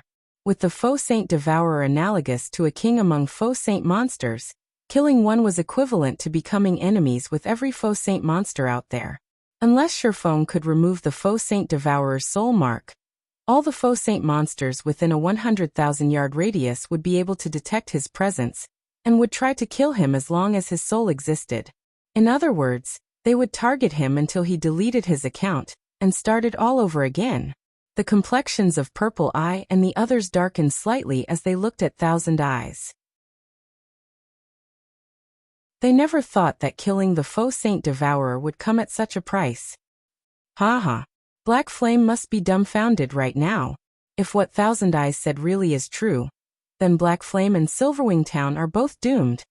The various superpowers spectating members laughed along with Thousand Eyes. The power of Feng's dragon transformation was shocking, and could even be called unmatched. They could tell that Zero Wing would most likely be making a strong comeback. However, Thousand Eyes' words dispelled all their worries. The current Silverwing Town's defensive capability was indeed very strong. After all, it had not only a Tier 4 NPC guarding it, but also the protection of a monstrous player like Feng. However, when besieged by an army of millions or possibly even tens of millions of faux Saint monsters, even a main city-ranked NPC city would fall very quickly, let alone Silverwing Town. Just as everyone thought that Feng would reveal signs of regret or fear, however, the swordsman turned to look at Thousand Eyes in an indescribably calm gaze. You want to see me regretting? You'll have to be able to leave this place alive first to do that. After saying so, Feng stalked toward Thousand Eyes' team, each step he took setting the ground to tremble. At this moment, it felt as if the whole world was angry. Upon seeing his approach, Thousand Eyes and the other Saint's Hand members paled drastically. Black Flame, you'd better not go too far. We are members of Saint's Hand's Trump Card Legion. If you kill us, Saint's Hand will not forgive Zero Wing. That's right. If you wish to stay alive and keep Silverwing Town standing, your only choice is to work with Saint's Hand. Otherwise, both you and Zero Wing will be devoured by those faux Saint monsters. Faced with the 40-meter-tall black dragon and the overbearing aura it exuded, Saint's Hand's peak experts and even Thousand Eyes, a domain realm expert, were overwhelmed with unspeakable terror. Their minds blanked out, preventing them from properly controlling their bodies. They couldn't escape even though they wanted to. This scene flabbergasted the various spectating superpowers. For a moment, they doubted that the people displayed on their magic mirrors were actually the members of one of Saint's Hand's trump card legions, who normally showed no respect even to the various superpowers. Before the various superpowers spectating members could dismiss their doubts, Feng had already arrived before Thousand Eyes and slowly raised one of his massive claws. You don't need to concern yourselves with this. After Feng said so, he sent a claw smashing into Thousand Eyes' team. First sword light shadow. In the next moment, the phantom of a gigantic dragon's claw descended from the sky, so immense and powerful that Thousand Eyes and the others couldn't dodge or defend themselves. In the blink of an eye, Thousand Eyes and the others were sent to the void, together with the ground beneath them. Silence. Destruction. Death. For a moment, time in the desert woodland seemed to freeze. Even the various superpowers members that were spectating from Silverwing Town stared at the magic mirrors before them with dumbfounded expressions, unable to believe their eyes. They got killed, just like that. Those are experts that Saint's Hand had invested a fortune in nurturing. With this, Saint's Hand definitely won't let Zero Wing off the hook. Is he really Black Flame? Unlike normal players, the experts of Saint's Hand's trump card legions had relied on special methods to gain astonishing basic attributes. Hence, the death penalties they suffered were also far greater than that of normal players. By killing Thousand Eyes' team, Feng had basically crippled half of the trump card legion they belonged to. It would be strange if Saint's Hand did not try to take revenge on Zero Wing. Despite Zero Wing's fate already hanging on the line, now that it had to go up against the Faux Saint army, Feng had actually annihilated Thousand Eyes' team, instead of trying to mend his relationship with Saint's Hand to improve Zero Wing's chances of survival. What Feng just did basically push Zero Wing further down the path of no return. However, even after annihilating Thousand Eyes' team, Feng remained calm like usual as if he had just killed a bunch of mobs. After giving Purple Eye some instructions, as well as gifting the weapons and equipment of Saint's Hand's members to the patrol army's members, he flew off to the distant Silverwing town. Read latest chapters at Wuxia World. EU. Shortly after Feng left the battlefield, news regarding the events in the desert woodland started spreading like wildfire. Black Flame's shocking return to Silverwing town. Mythic ranked Faux Saint Devourer gets killed. Black Flame single-handedly annihilates one of Saint's Hand's trump card legions. These shocking pieces of information shook the entire eastern continent one after another. Chapter 2663. He's back. Cold Spring Forest, Stone Forest City, Freedom Hotel. Inside a splendorous meeting room, several dozen Tier 3 experts exuding powerful auras were currently seated around a round table. However, despite the number of people present, the room was remarkably quiet. Careful observation of the people present would discover that quite a few of them radiated intense bloodlust and were enveloped by extremely dense darkness energy. Ordinary dark players were no match for these people in these two aspects. These people were none other than Dark Rhapsody's upper echelon, and the commanders of a few of the Dark World's top adventurer teams. Aside from these experts from the Dark World, the other Tier 3 experts seated around the table also had extraordinary origins. Among them were the upper echelon of the super first-rate guild Unyielding Soul, and the guild leaders of first-rate guilds, as well as the commanders and vice-commanders of top adventurer teams. Meanwhile, every one of these VIPs was looking at a woman wearing an advanced Master Forger's insignia. Despite this woman lacking a powerful aura, everyone was treating her as the chairperson of this meeting. Currently, however, this woman appeared indescribably haggard. I hope that everyone present can increase the support you provide to counter Starlink and the various superpowers harassment. Zero Wing will make sure that everyone receives proper compensation. Aside from this topic, does anybody have anything else they wish to raise? Melancholic smile asked as she swept her gaze across the people present. Ever since Feng and Zero Wing's main force members left for the Western continent, Starlink and the various superpowers had constantly been harassing Stone Forest City. Economic suppression, material plundering, and field ambushes occurred at almost every instant.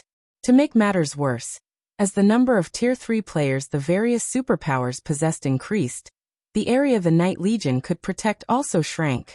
Moreover, aside from Feng, both vice-guild leaders of Zero Wing were also inaccessible. As a result, Melancholic Smile had to shoulder the burden of leading Zero Wing temporarily. However, with the unstable factors surrounding Stone Forest City increasing continuously, the number of players that dared operate in Stone Forest City decreased. This took a toll on the city's economy. At this point, the city's daily income wasn't even half of what the city made during its peak. Meanwhile, in order to ensure the safety of Stone Forest City, Zero Wing City, and Silverwing Town, Zero Wing had no choice but to increase the security measures implemented, which, in turn, increased the guild's daily expenditure substantially. We are facing some problems in the Dark World as well. Recently, because of the increase in the number of Tier 3 players, many of the Dark World's powers have partnered up and launched several attacks on the teleportation gate already. Currently, we are still able to stop these attacks, but I'm afraid this situation won't last for very long. Dark Rhapsody's Blue Rainbow said helplessly to Melancholic Smile. In addition, world domination is growing restless. Judging from the information we collected, we believe world domination will mount a large-scale operation soon. Hence, we hope that Zero Wing can give us more of the Freedom Hotel's resources, so that we can rope in more of the Dark World's powers and maintain a stable hold over the teleportation gate. Upon hearing Blue Rainbow's words, Liang Jing, sitting beside Melancholic Smile, frowned slightly. A large part of the reason why Stone Forest City could maintain its current income was the Freedom Hotel.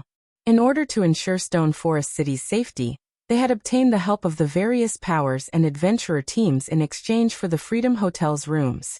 Thus far, they had already given out quite a few rooms. If they gave out even more, not only would Zero Wing have fewer rooms for its own use, but the Freedom Hotel's income would also decrease significantly, possibly to the point where Zero Wing's current expenditures became unsustainable. However, the Dark World's teleportation gate was also provided a considerable portion of Zero Wing's income. This was especially true for magic crystals. It was similarly something that Zero Wing could not afford to lose. I understand. I'll consider this matter and give you an answer as soon as possible, Melancholic Smile said as she massaged her temples. If there are no other problems, we'll adjourn for today. After Melancholic Smile said so, everyone present promptly left their seats. At this time, Unyielding Soul's Mu Lingsha approached Melancholic Smile. Miss Melancholic, please feel free to ask if you come across any difficulty in funding. Unyielding Soul and Zero Wing are old allies.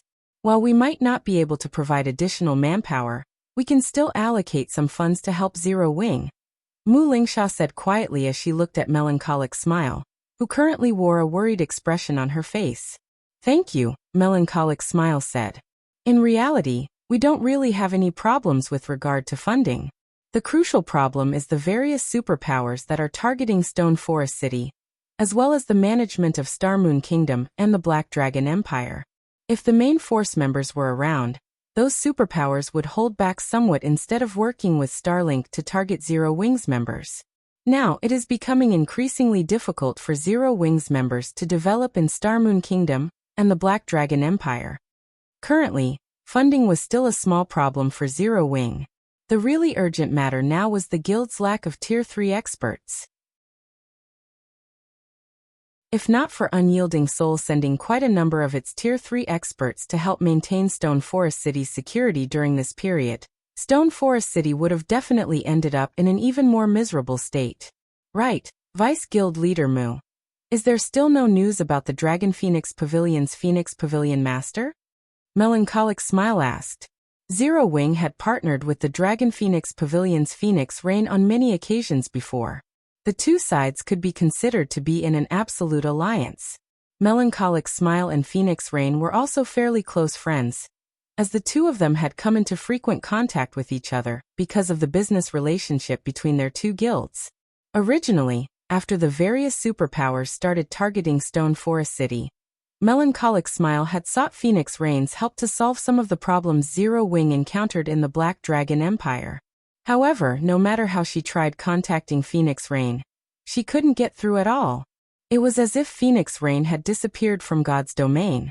In fact, even the Dragon Phoenix Pavilion's members did not know Phoenix Rain's whereabouts. We have already sent a lot of people to investigate this matter. It is truly strange. Let alone Phoenix Rain and her trusted subordinates, even the Dragon Phoenix Pavilion's Ku Rong, Nine Dragons Emperor, and many others of the guild's upper echelon have disappeared. Currently, the Dragon Phoenix Pavilion is relying entirely on its Grand Elders to operate. According to the information we got, even those Grand Elders don't know what is going on, Mu Lingsha said. Disappeared. Melancholic Smile was stunned when she heard Mu Lingsha's words. The core upper echelon of a super first-rate guild had actually disappeared overnight without any news. Who would possibly dare believe this? However, I also heard that Mythology invited the Dragon Phoenix Pavilion to the Faux Saint Alliance discussion that it is holding in the Fire Dragon Empire.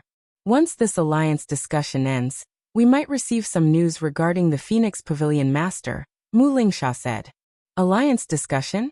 Melancholic Smile's complexion turned even more haggard when she heard this phrase. It seems we are really in trouble this time. Ostensibly, Mythology's alliance discussion would focus on the problem of the Faux Saint monsters. In reality, Mythology was simply trying to rope in the various superpowers to capture Stone Forest City. If the various superpowers come to an agreement on how to split Stone Forest City's profits during this upcoming discussion, then the next step would be for them to attack Stone Forest City. With Stone Forest City's current defenses, it could fend off the various superpowers' joint assault, but such a war would destroy Stone Forest City's economy. Melancholic Smile wasn't the only person suffering a headache over this matter. Mu Lingsha was not having a good time either. After all, Mythology's alliance discussion this time wouldn't target just Zero Wing, but also Unyielding Soul. Unyielding Soul was falling into an increasingly precarious situation, yet she couldn't do anything about it. This was because 15 superpowers were attending the alliance discussion this time, 3 of which were super guilds, making it undoubtedly the grandest meeting ever held on the Eastern continent. If all of these superpowers worked together, the strength they could unleash would be unimaginable. Just as Melancholic Smile and Mu Lingsha were feeling helpless, Liang Jing, who was at one side, reading a message, suddenly revealed a rare smile. No, it's not us who are in trouble, but them. Liang Jing exclaimed excitedly. Read latest chapters at Wuxia World. What happened? Both Melancholic Smile and Mu Lingsha were confused by Liang Jing's sudden about-face. They could not understand why she was smiling at all. He's back. The guild leader. The guild leader is back. Chapter 2664. Zero Wing in an Uproar. Everyone's plans. Both Melancholic Smile and Mu Lingsha were stunned upon hearing Liang Jing's words. You managed to contact the guild leader? Melancholic Smile asked excitedly. The current Zero Wing was in an extremely tight spot, as all of the guild's top combatants were absent. However, this still wasn't the most important point. The crucial thing was that morale in the guild had fallen to an unprecedented low. Feng had always been Zero Wing's backbone. His return might not be able to drag Zero Wing out of its current predicament, but it would be able to unite the hearts of Zero Wing's members. Moreover, his return would also strengthen the confidence of Zero Wing's various partners. After all, the main reason why these powers had partnered with Zero Wing in the first place was Feng.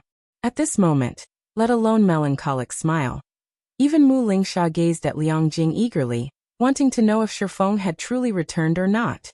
If Feng had truly returned to the Eastern continent, the various superpowers would naturally have to reconsider their decision to join hands with Starlink and target Zero Wing. Even if their alliance remained standing, they wouldn't be as united as before. Not yet, Liang Jing said, shaking her head. I only received a report that the guild leader is currently in Silverwing town.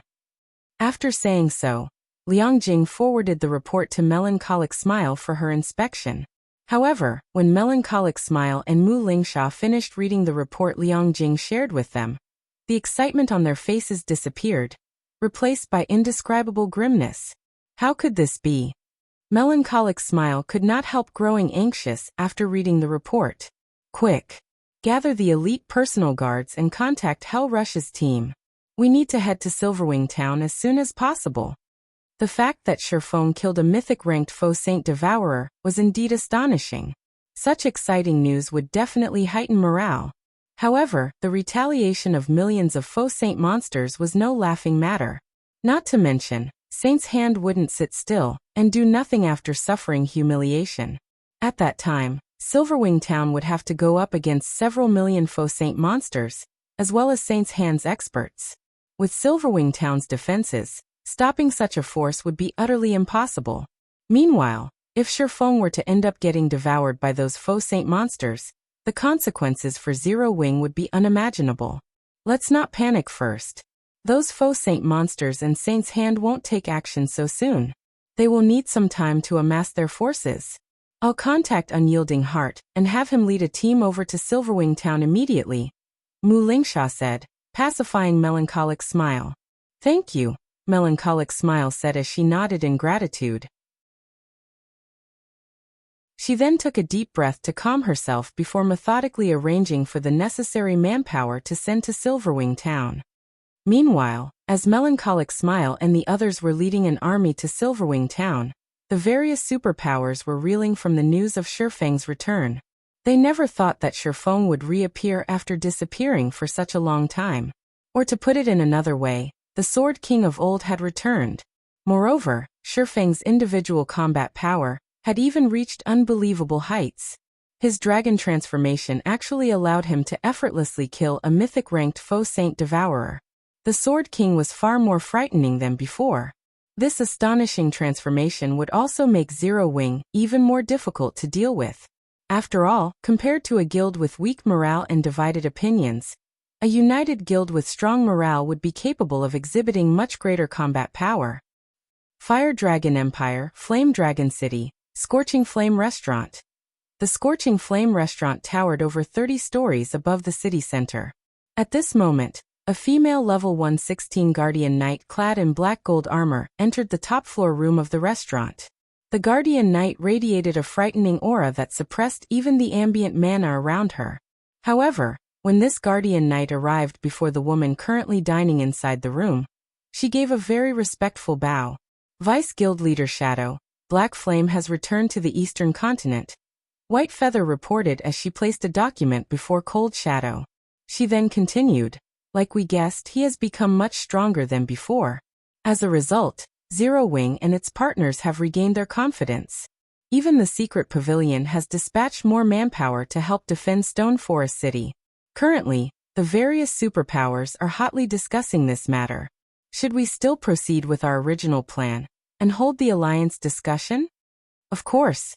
He merely killed one Faux Saint Devourer. The big picture remains the same. Proceed according to plan, Cold Shadow said, a seductive smile appearing on her face. Those superpowers are no fools either. They should understand that times have changed. If they wish to survive in the new era, their only option is to plunder more resources for themselves. Not to mention, both Black Flame and Silverwing Town won't survive much longer. Although Shifeng's return had indeed shocked the various superpowers, that was it. After all, one would have trouble adapting to the changes in the rapidly developing Eastern Continent, even if one left the continent for just 2 or 3 days. Shifeng had disappeared from the Eastern Continent for around 2 weeks. Moreover, there was also the activation of the Demon God's Chaos Expansion Pack, as well as the outbreak of the Faux Saint monsters. The current Eastern Continent was not the Eastern Continent of 2 weeks ago. One could say that Shifeng's time had already passed. The threat he posed to the various superpowers was no longer as great as before. In the current God's domain, Tier 3 experts were no longer as rare as before. Even the various top adventurer teams boasted over 100 Tier 3 experts under their command, let alone the various first-rate guilds and superpowers. Hence, it was now incredibly difficult for powerful individuals like Shifeng to accomplish great feats on their own. Tier 3 personal guards were also no longer as great of a threat to players as they were before. Understood. I'll notify the various superpowers then. White Feather nodded before leaving the Scorching Flame restaurant. While the Eastern Continent's various superpowers were discussing Shifeng's return, Shifeng himself had gone to Zero Wing's residence in Silverwing Town to rest. Guild Leader, as per your instructions, we have started secretly transferring the crippled NPCs and elite Tier 3 personal guards. It shouldn't be long before they arrive in town. We have also tasked people to monitor the gaming cabins of the Vice Guild leaders and the others. As soon as they leave that special space, we will know about it, Yulan reported to Shifeng, who was currently browsing the latest news regarding the Eastern continent. All right. They should be able to get out of that place in a few more days. If they arrive inside the Faux Saint monster's territory, send a rescue team immediately, Feng said, nodding. Although he doubted that Zero Wing's main force members would have any problems dealing with the Faux Saint monsters, if they got surrounded by a large number of Faux Saint destroyers, or encountered a Faux Saint Devourer, they might still get killed. Meanwhile, the enhanced death penalty from dying to a Faux Saint monster was something he didn't want Zero Wing's main force members to suffer. Guild leader, are you really fine in your present condition? Yulan asked worriedly. Not only did Feng lose contact with the outside world for such a long period, but he had even spent all this time lying inside his virtual gaming cabin, completely reliant on the cabin's nutrient solution to sustain himself. His physical body couldn't be unaffected. Not to mention, he had just experienced such an intense battle, and had a soul mark placed on him. Who knew if that soul mark would have any side effects or not? If Feng were to collapse from overwork now and suffered lasting damage to his body, it would be putting the cart before the horse. Relax. I'm really fine, Feng said, chuckling. In fact, my mind is in exceptionally good condition right now. New ideas are popping up in my mind from time to time, and they're making me eager to start training. It's good that you're fine. However, if you feel sick, you must log off and rest immediately. You can leave the other matters to us, Yulan said. After seeing that Feng was indeed in good spirits, she stopped trying to persuade him to rest, and left the office to handle the other tasks he had given her. Read latest chapters at Wuxia World. Meanwhile, after Yulan left, Feng stopped browsing the Eastern continent's news. He then focused on the several strands of mist the Faux Saint Devourer had sent into his body. This wasn't his first time receiving a soul mark. Normally, players couldn't sense the soul mark that plagued them. However, he could actually clearly sense it inside his mind. He could even sense the white mist circling his brain. This situation intrigued him. Following which, Feng focused all his attention on the several strands of mist meandering through his mind. His expression suddenly changed. No, that's not right. This isn't a soul mark but a soul array. Chapter 2665. Magic Array that upgrades the soul. Looking at the strands of white mist hovering around in his mind, coupled with the countless sparkles of light around the mist, Feng could not help being surprised. In God's domain, magic arrays were generally made out of mana. However, some magic arrays were not made up of just mana, but had other things mixed in as well. Meanwhile, the magic array he was looking at had traces of soul. I never thought that the rumored soul array actually existed. Feng revealed an ecstatic look on his face, as he observed the white mist circulating in his brain. He had only ever heard of soul arrays. He had never actually seen one before. According to the rumors he had heard, the soul array was a magic array capable of changing a player's soul. Of course, there were also mentions that the soul array devoured a player's soul. In short, there were many rumors surrounding soul arrays. However, there was one thing Feng was certain of: a soul array could upgrade a player's soul. Logically, it shouldn't be possible for players to upgrade their soul. That was only possible for NPCs. However, the soul array made the impossible possible. And according to the several testaments Feng heard in his previous life, once a player had their soul upgraded, even an ordinary expert would become a powerhouse in God's domain. In fact, some experts had even managed to reach Tier 5 thanks to the upgrade. Nevertheless, most people that heard these rumors and testaments about the soul array's existence and functions had dismissed them as tall tales. They felt that even without the soul array, the experts that had given their testaments about the soul array would still have become powerhouses in God's domain. Hence, most players in God's domain had treated the existence of soul arrays as a joke. Now, however, Feng was actually looking at a soul array himself. Of course, unless one was an advanced magician, one would most likely have a difficult time recognizing these strands of mist as a magic array. Most people would treat it as a soul mark. Thankfully, I checked it in time. Had I waited a few more days, I might have lost this opportunity. Feng sighed in relief when he saw the strands of silver mist gradually thinning out. The soul array within him was being powered by the Faux Saint Devourer's soul energy and mana. While replenishing the soul array's mana was an easy task, replenishing the soul energy was not. At least, Feng had no idea how he could do so. Hence, the soul array would not last for very long. Of course, so long as the soul array existed, the Faux Saint monsters would be able to perceive his presence. The soul array's existence could be considered both good fortune and misfortune. Having thought up to this point, Feng promptly started studying the soul array in his brain. The soul array had merely been imprinted onto his brain. The magic array itself wasn't active. If he wished to let the soul array exhibit its real effects, he would have to activate it first. Sure enough, this soul array really is complex.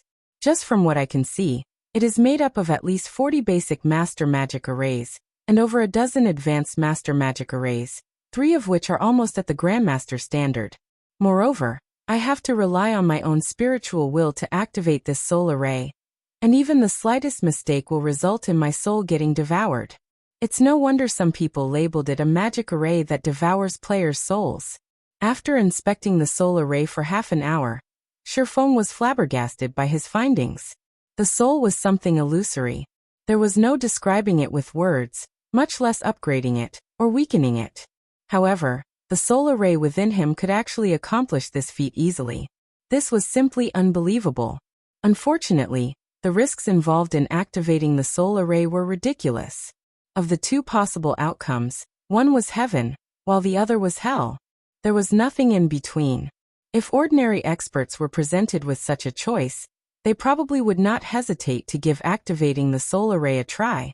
After all, the potential gains far outstrip the potential losses. Even if they got their souls damaged, the worst outcome would be remaining stuck at Tier 3 forever. For ordinary experts, this would most likely be the case anyway, even if they didn't have their souls weakened. However, it was a completely different story for Feng. His potential losses outweighed his potential gains. With his current standards, he should have no problem reaching Tier 5. If he had his soul damaged now, then reaching Tier 5 would become a problem. After all, the higher the tier players reached, the lower the importance of weapons, equipment, and bloodlines. Instead, individual strength was what mattered most. Do I give up? Feng hesitated despite himself as he considered the gradually dissipating soul array in his mind. As the soul array would be used on his soul, he only had one chance at activating it. If he messed up the activation, the soul array would backfire and devour his soul instead. However, if he succeeded, then the soul array would upgrade his soul. No, it's not hopeless. After debating for some time, Feng thought of a possibility. He then took out Augustus's damaged heart from his bag. It was incredibly rare for players to come across opportunities to upgrade their souls. So long as he successfully activated the soul array, he would have a much easier time challenging not only a Tier 4 promotion quest of greater difficulty, but also future promotions. In fact, the help he could gain from an upgraded soul would be much greater than what he could gain from a piece of legendary equipment. It would be a huge waste to discard this opportunity. Meanwhile, there were 2 ways he could drastically increase his chances of successfully activating the soul array. The first method was to familiarize himself with the magic arrays used to make the entire soul array. However, the soul array was extremely complex. At his current standards, he might need 2 whole weeks to learn and memorize all the magic arrays. The second method was to improve his mental state, so that he could guide his spiritual will through the soul array with greater precision. For others, both of these methods would be incredibly difficult. However, that was not the case for Feng.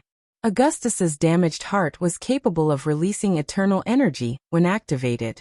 Eternal energy was many times superior to mana. It could elevate a player's mental state to its very peak. Be it familiarizing himself with the soul array, or guiding his spiritual will through the soul array, eternal energy would be of great help. With eternal energy, his chances of successfully activating the soul array would increase considerably. The only problem was that Augustus's damaged heart had a 3-month cooldown. Of course, there was also the option of using one god crystal to circumvent the cooldown. While this was incredibly expensive, Spending one god crystal to upgrade his soul would be well worth it.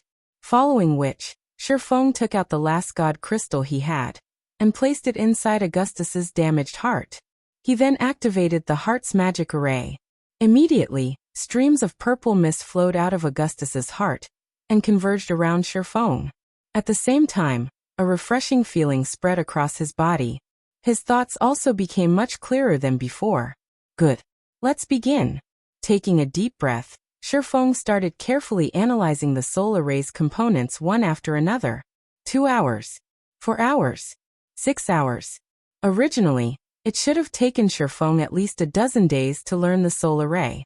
However, with the help of eternal energy, he learned and familiarized himself with all of the soul array's components in just a little over 7 hours.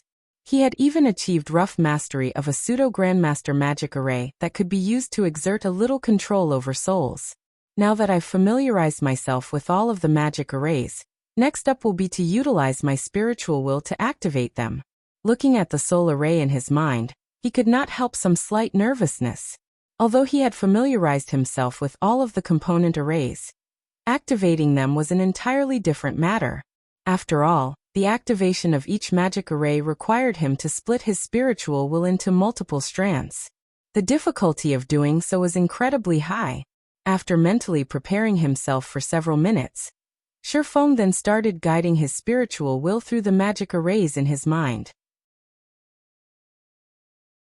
1 magic array activated. 2 magic arrays activated. 3 magic arrays activated. With each subsequent magic array Feng activated, the difficulty increased. Initially, he needed to split his spiritual will only into 3 strands.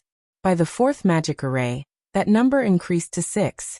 Fortunately, for an expert like Feng, such a task was not particularly difficult. Hence, the activation of the magic arrays proceeded in an orderly manner. Time passed quickly. Before Feng realized it, more than 20 minutes had gone by already. At this point, the sweat from his forehead had already drenched the light armor he wore. The last one, the final magic array, actually required Feng to split his spiritual will into 17 strands. This final magic array was also the one he was most familiar with. Read latest chapters at Wuxia World. Suddenly, a crisp sound echoed in his mind. In the next moment, the soul array's core magic array shattered, followed by the shattering of the other component arrays in a domino effect. Meanwhile, the several strands of white mist circulating in Feng's mind transformed into countless particles of light that merged into his brain. Is it done? Feng was stunned when he saw this scene inside his mind.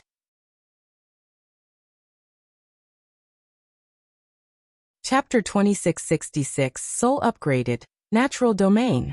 Zero Wings Residence, Guild Leader's Office. Sitting quietly on his chair, Feng suddenly opened his eyes, his mind roiling with confusion. Just a second ago, he clearly sensed that he had successfully activated the core magic array. In the next second, however, the soul array had shattered so thoroughly that no traces remained whatsoever. It was as if the soul array had never existed in his mind. What is going on here? Did I succeed or fail? After confirming the absence of the soul array, Feng tried moving his body a little. However, he did not detect any changes or discomfort in his body. It was as if everything that had happened was an illusion. From what he understood of the soul array, so long as players successfully activated it, their souls would receive an upgrade, and their game character's natural talent would receive a significant improvement. On the other hand, if players failed to activate the soul array, their souls would get devoured, and their natural talent would deteriorate significantly, which would, in turn, eliminate almost all chances for further improvement. However, he currently didn't feel any different from before he tried activating the soul array. Both his physical body and mental state felt normal, neither more active nor sluggish. Could this soul array be a sham? After pondering for some time, Feng could come up with only this conclusion. Instead of the real deal, the soul array, planted in his mind, was merely a somewhat special soul mark. No other explanation made sense. Of course, there was one other possibility. All the information he obtained regarding the soul array in the past was false. The soul array did not possess the ability to alter a player's soul at all. and everyone who supposedly experienced these effects had only been imagining things. At this point, Faux could not help but sigh. If that really was the case, then he had suffered a huge loss this time. He had spent one god crystal to reset the cooldown on Augustus's damaged heart. Previously, in order to help out the guild's core members, he had spent most of the god crystals he had on hand, and kept only one for himself, just in case. Now he had wasted his last god crystal. Just as a wave of depression washed over Faux, Yulon knocked on his door and entered the room. Guild leader Melancholic and the others have arrived. In addition, the 300-plus disabled NPCs are already in the residence's plaza. We can start the ceremony at any time, Yulon said, finding the look of depression on Feng's face a little strange. All right. Have the NPCs wait on the second underground floor first. Have Melancholic make the necessary preparations as well. I still need some time to myself, Feng said, nodding. I'll inform them then, Yulon said before leaving the office. After she left, Feng took out the memory crystal the Crimson-Eyed Sword Saint had given him. Since Augustus's heart was still pumping out eternal energy, he planned to use this opportunity to learn Elvo's legacy. In God's domain, God crystals were rarer than even epic weapons and equipment. Coming across one was highly dependent on luck. Now that he had wasted a god crystal to activate Augustus's heart, he naturally couldn't let even a second of its duration go to waste. Otherwise he would have to wait 3 months or obtain another god crystal to activate it again. The instant Feng tried to inject his mana into the memory crystal, a white mist actually formed around the crystal, stunning him. This materialized mana? How is this possible? Mana was intangible. Players could only rely on their senses and imagination to control it. Even then, they could exert only simple control over mana. Trying to concentrate the density of thin mana was beyond even Tier 4 players who had basic control over mana. Normally, players would be capable of such a feat only after reaching the Advanced Master Magician standard. Feng had just recently reached the Intermediate Master Magician standard. Yet this materialized mana indicated that he had actually reached the Advanced Master Magician standard already. He could hardly believe it. An Advanced Master Magician. Although the Magician class was only a subclass in God's domain, the Advanced Master Magician standard was a realm all Tier 4 experts sought to reach. At the Advanced Master Magician standard, players could rely on their will to manipulate the mana around them, utilizing the ambient mana as if it were an extension of their bodies. They could have their own natural domain. An ordinary Tier 3 player who reached the Advanced Master Magician standard would be invincible among all opponents below Tier 4. The true Tier 4 standard, not monsters or players that possess basic attributes at the Tier 4 standard. One could easily imagine how powerful the Advanced Master Magician subclass was. Could this be the Soul Array's effects? This was the only explanation Feng could come up with for this situation after giving the matter some thought. Manipulating intangible mana was an incredibly complex task. Players needed a lot of time to adapt their minds before they could do it. Now, however, he could exert a great degree of control over mana despite barely putting any thought to the task. It was as if his mind had automated this process for him. Amazing. Truly amazing. The change to my magical talent is simply heaven-defying. Feng was filled with an indescribable sense of shock as he controlled the mana domain that had naturally formed around him. Currently, he could freely control all the mana within a 30-yard radius as if it were one of his limbs. With just a thought, he could have the ambient mana attack someone. Moreover, this attack would carry power at the peak of Tier 3, just by him materializing the ambient mana. If he were to use a magic array, the power he could exhibit would be even greater. After a brief moment of excitement, Feng calmed himself and put away the Crimson-Eyed Sword Saint's memory crystal. He then took out a tattered notebook from his bag. Originally, I thought that I could learn this thing's contents only after reaching Tier 4. I never dreamed that I could actually learn them now. That Faux Saint Devourer really has helped me a bunch, Feng muttered, chuckling as he looked at the notebook in his hands. The notebook he held was none other than the mana-forging notes he had received from the famed smith Alba Gray. Although he had only one volume of the mana-forging notes, The value of this one volume could easily rival that of a legendary item. It was an item that the various empires of God's domain would go crazy over. This was because the forging techniques recorded within the mana forging notes could serve as the foundation of an empire. Of course, learning the recorded forging techniques was an incredibly difficult task. Firstly, one had to have reached the advanced master magician standard. This requirement was because Alba Gray's mana forging techniques were different from conventional forging techniques, which prioritized the materials used. Instead, Alba Gray's techniques prioritized mana, while the materials used were only of secondary importance. One could consider Alba Gray's techniques a kind of lost ancient technology. Feng immediately started manipulating the mana around him to break the mana seal on the notebook. In order to remove the mana seal, one needed to use one's mana to decode it.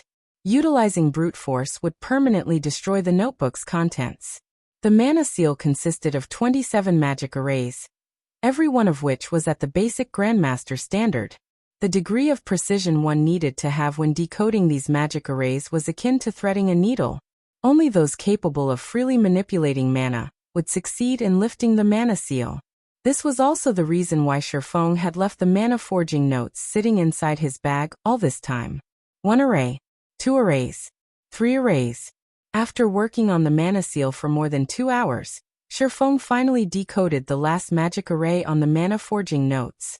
Immediately, all mana within his office seemed to have been summoned, as it surged toward the mana forging notes.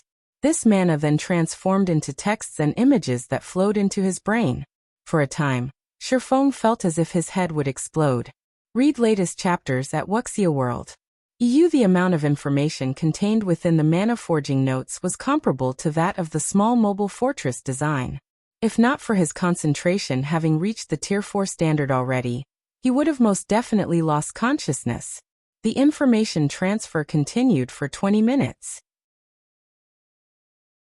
Then the mana forging notes closed itself, and the mana seal reappeared on it.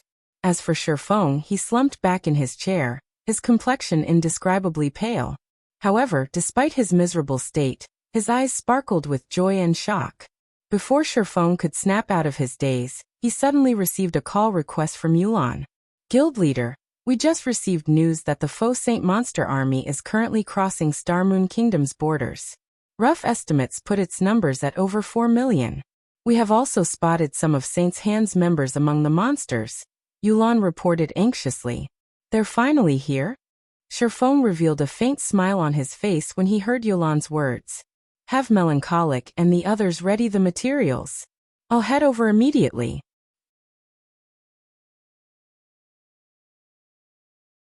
Chapter 2667. Foundation Skyrockets Silverwing Town, Zero Wing's residence, second underground floor. At this moment, over 300 NPCs stood inside an underground hall, which was half the size of a football field. These NPCs all looked old and injured. The 100+ Tier 3 experts of Zero Wing present could not help their confusion over the presence of these NPCs.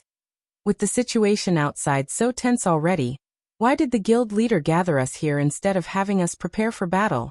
A tall and thin level 115 man wearing the emblem of Zero Wing's main force reserve member muttered, perturbed. This tall and thin man was once the vice commander of an adventurer team. He had joined Zero Wing not that long ago and had gained his position as a reserve member of the main force only after Feng had left the eastern continent. Hence, he did not have a very clear idea of just how powerful the guild's foundations were. What the man understood very clearly was just how powerful the Faux Saint monsters were, especially after their numbers reached a certain scale. Several million Faux Saint monsters charging towards Silverwing Town was definitely a disaster. However, instead of further strengthening the town's defenses, Feng had actually gathered all of the guild's Tier 3 reserve main force members tasked with defending Silverwing Town in this basement hall. In fact, he had even kept them waiting here for such a long time with nothing to do. But look at these old and ailing NPCs. This was simply insane. At this moment, many of the Tier 3 experts present were also confused by this situation. Silverwing Town was by no means a small place. There were many locations that needed defending. They still needed to organize the guild's other Tier 3 experts and Tier 2 members. They had already been tight for time, Yet they had actually wasted 2 whole hours idling here. The players gathered could not help but wonder if Faux had given up on Silverwing Town already. To Zero Wing's core upper echelon, Silverwing Town might be just another one of the guild's residences. However, for players like themselves who had lived in Silverwing Town all this time, it was their home. Just as everyone was grumbling about the current situation, Yulan and Melancholic Smile walked to the staircase leading upstairs. They then flanked the staircase and quietly looked at the man descending it, a respectful expression appearing on their faces. Guild leader, all Tier 3 reserve main force members with a position of Viscount or above are here. They have already signed the confidentiality contract. With the personal guard slots they have, we will be able to accommodate all of the NPCs gathered. Melancholic Smile quietly reported to Faux. Alright, let's begin, Faux said, nodding. Originally, he had been keeping the water of life top secret. After all, only by doing so would he have an easier time collecting injured NPCs with good potential. However, now that God's domain had developed to such a state, he no longer had the leeway for such secrecy. After Faux said so, Melancholic Smile had the gathered NPCs line up before her. She then distributed the water of life to every one of them, the situation further confusing the reserve main force members present. What are they doing? What dense life energy? Why do all these NPCs look so excited? Many people knew of the water of life in God's domain, but not many people had seen it in person. In the eyes of Zero Wing's reserve main force members, Melancholic Smile was merely distributing potions brimming with life energy to the NPCs gathered. However, when these NPCs received the potion, their gloomy and lifeless expressions immediately brightened up, their eyes glowing with hope and energy. Every one of these NPCs even excitedly thanked Melancholic Smile and swore loyalty to her. This situation baffled the Zero Wing members. They could all tell that these NPCs were not personal guards but independent NPCs. There should be no way these NPCs would show such gratitude toward players, much less take the initiative to swear loyalty to a player. As the reserve main force members were stewing in confusion, frightening auras burst forth from the gathered NPCs, one after another. Previously, none of these gathered NPCs was a match even for ordinary Tier 2 NPCs. Now, however, even the weakest of them radiated an aura that made even the refinement realm experts present shudder. When the auras of these 300+ NPCs flooded the hall, the 100+ reserve main force members could not help stumbling back with nervous expressions as they cautiously eyed the NPCs before them. At this moment, they could tell that, so long as these NPCs willed it, none of them would leave this basement alive. Not to mention, the strongest few auras even made them feel as if they stood before a bottomless abyss. The owners of these auras were definitely not just ordinary Tier 3 NPCs. While bathed in these auras, everyone felt as if they were standing inside a muddy swamp, their bodies incredibly sluggish. In fact, they had also lost control over the ambient mana around them. A mana domain? At this moment, even Yulan goggled in shock at this situation. Although she knew that Faux and Melancholic Smile had gathered these old and ailing NPCs for a purpose, she never imagined that they would be carrying out such an ambitious enterprise. Not only did they instantly turn 300+ old and ailing NPCs into lively tigers, but 3 of these NPCs even possessed a mana domain. This was simply unbelievable. Normally, a naturally occurring mana domain was something only Tier 4 NPCs possessed. A mana domain was also the biggest difference between Tier 3 and Tier 4 NPCs, and the reason why Tier 4 NPCs could trounce Tier 3 NPCs.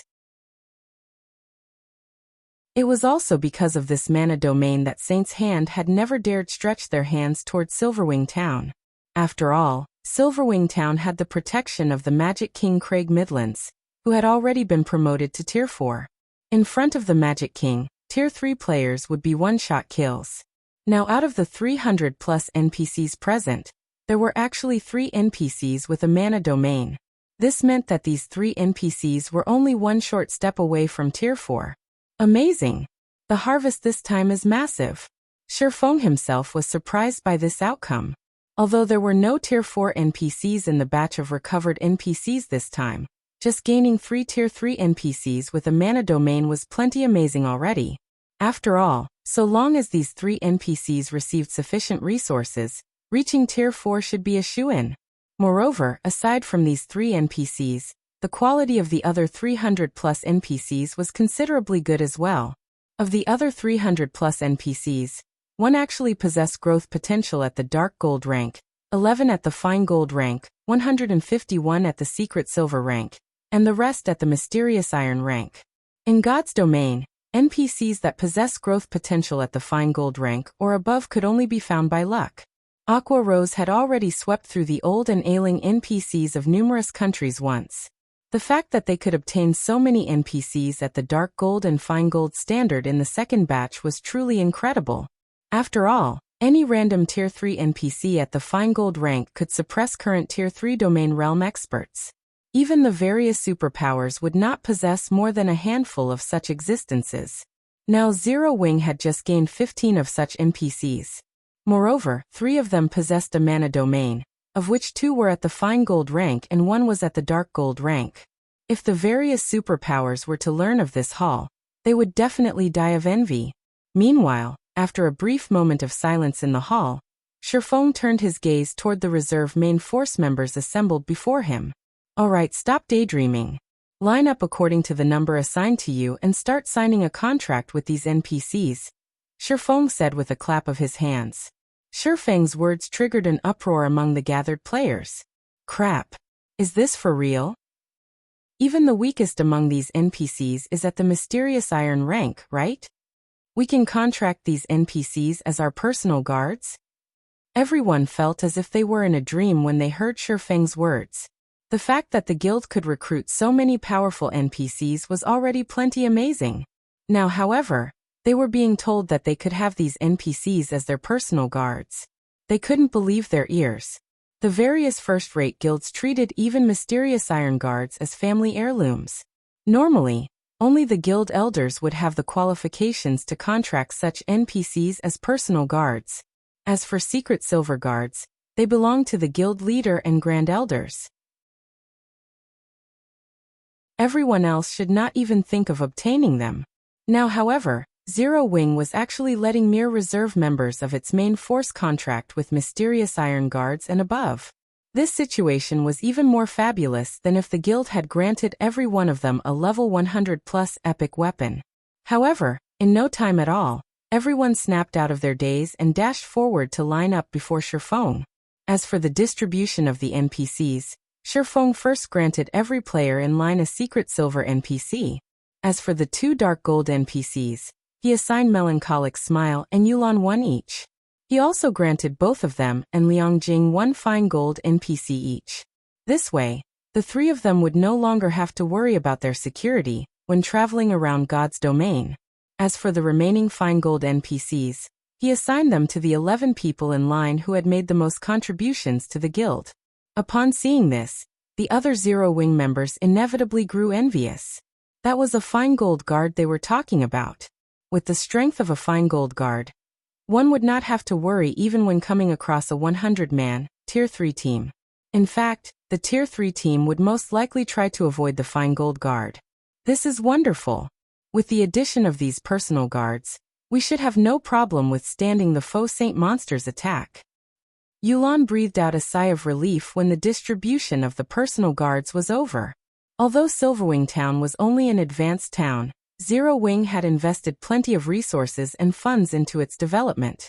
While its defensive capability might not rival that of a guild city, its capability was not that far off, either. Not to mention, the town also had 5 magic towers and a Tier 4 NPC protecting it.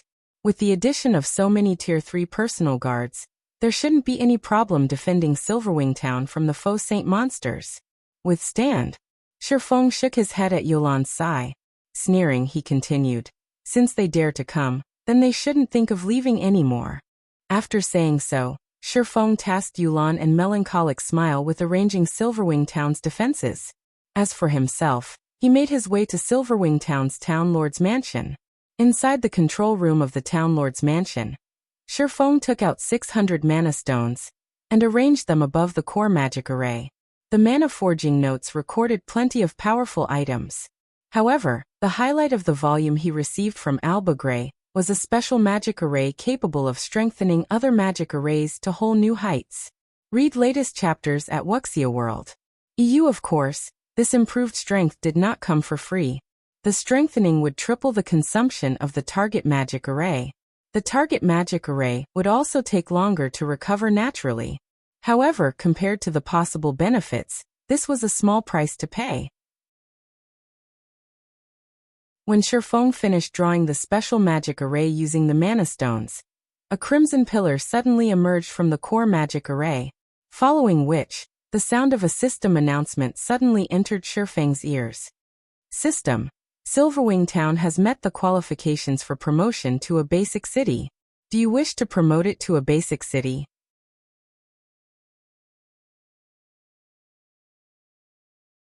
Chapter 2668.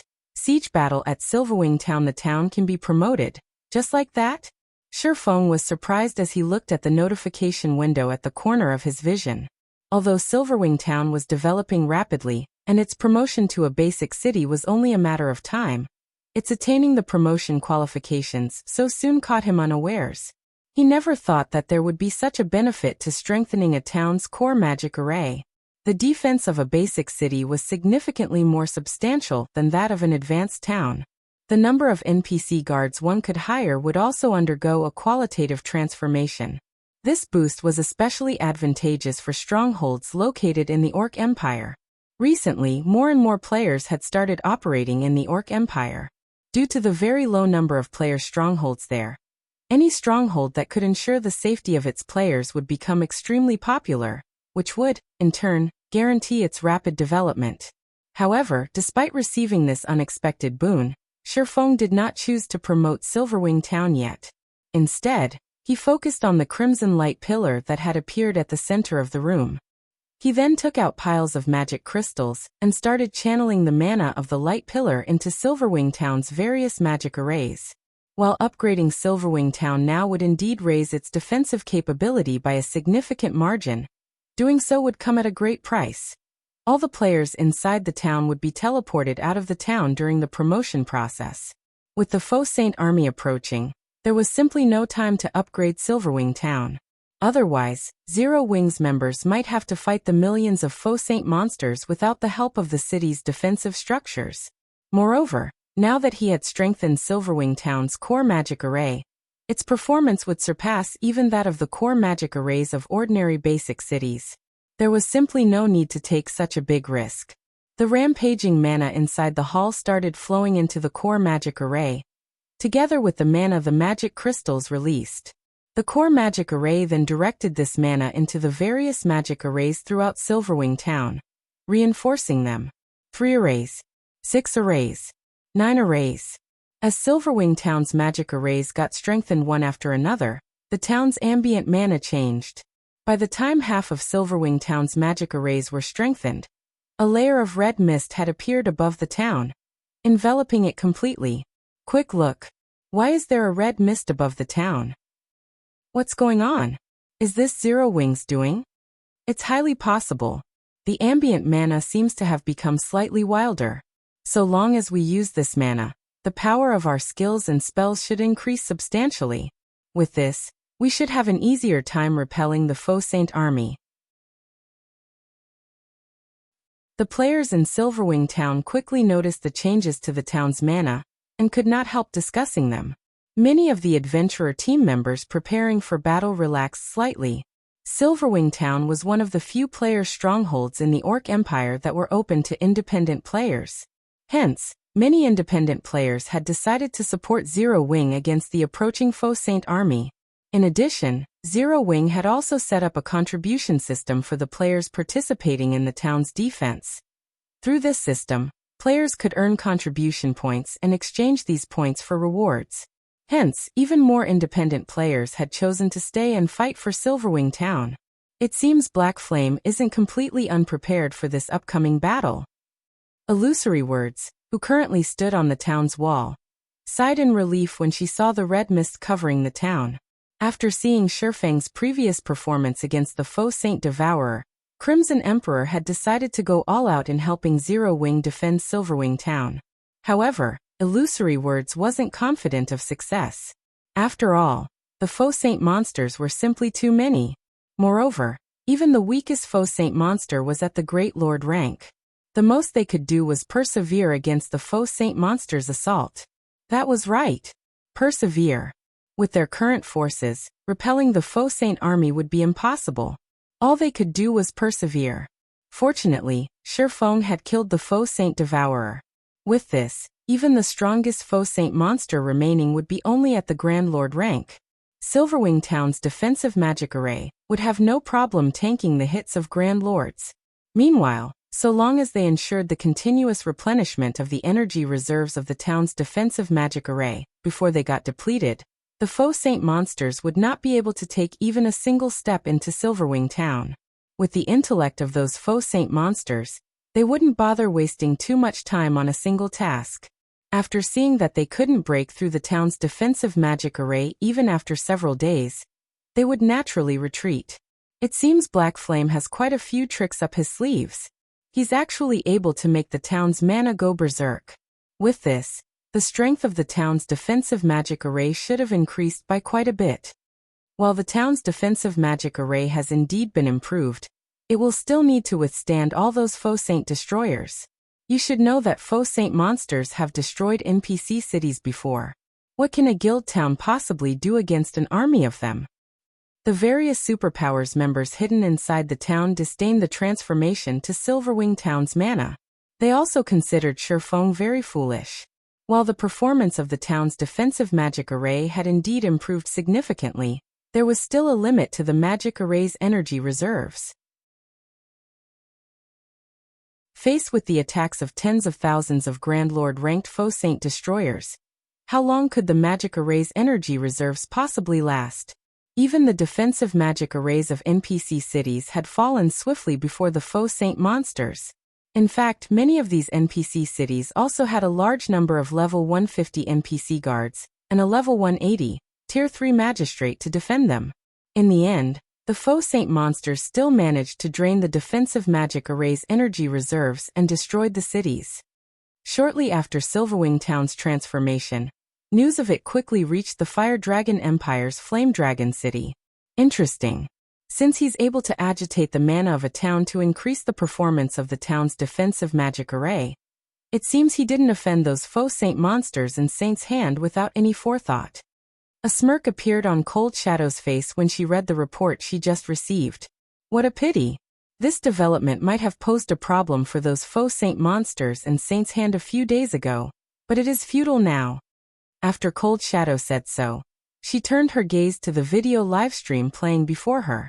What this livestream showed was none other than the Faux Saint army that was marching toward Silverwing Town, and was currently within 5,000 yards of Silverwing Town already.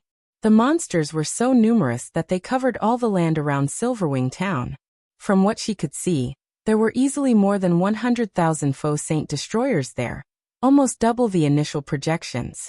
Moreover, aside from the Faux Saint destroyers, there were also quite a few gigantic figures moving amidst this army, and the other Faux Saint monsters clustered around these gigantic figures. At this moment, White Feather entered the VIP room Cold Shadow occupied and said respectfully, "Vice Guild Leader, the various superpowers representatives have arrived already. Should we head over now?" "Alright, let's go." Cold Shadow nodded. She then dismissed the video playing before her, and left the Scorching Flame restaurant. At the same time, the players standing guard atop Silverwing Town's walls were dumbfounded by the sight before them. How is this possible? No, this can't be real.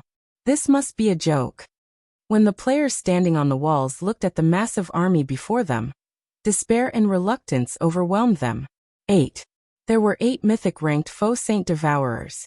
Is this the strength that Saint's hand has been relying on all this time? Illusory Words, who similarly stood on the town's wall, could not help a bitter smile when she saw the 8 Faux Saint Devourers. She had anticipated that Saint's hand had kept a trump card hidden. Otherwise, it wouldn't have had the confidence to take action so close to Silverwing Town, nor would it have put its precious mythic-ranked Faux Saint Devourer at such great risk. However, she never thought that Saint's hand had actually managed to produce so many Faux Saint Devourers already.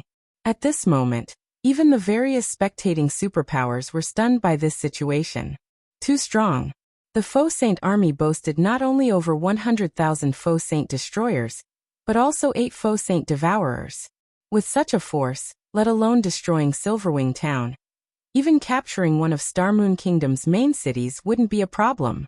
After all, the only real threat in main city-ranked NPC cities was the level 180, Tier 4 magistrates tasked with defending them.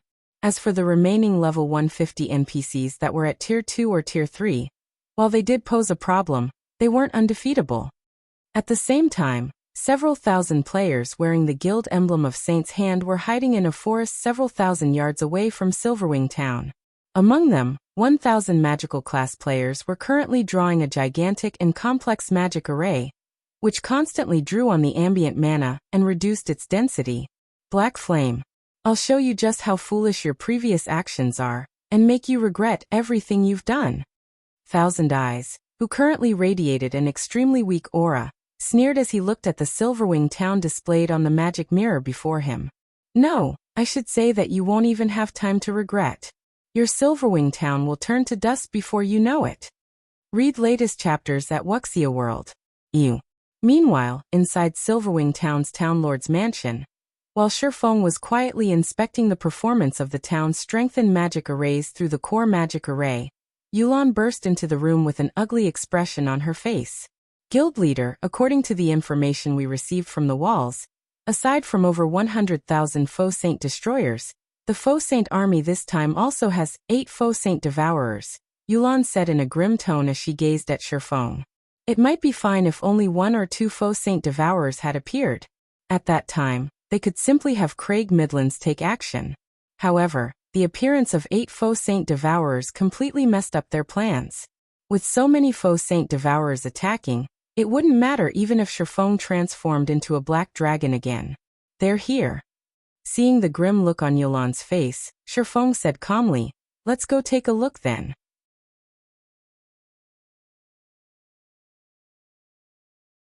Chapter 2669. Power of Mana. Silverwing Town, Main Gates Wall.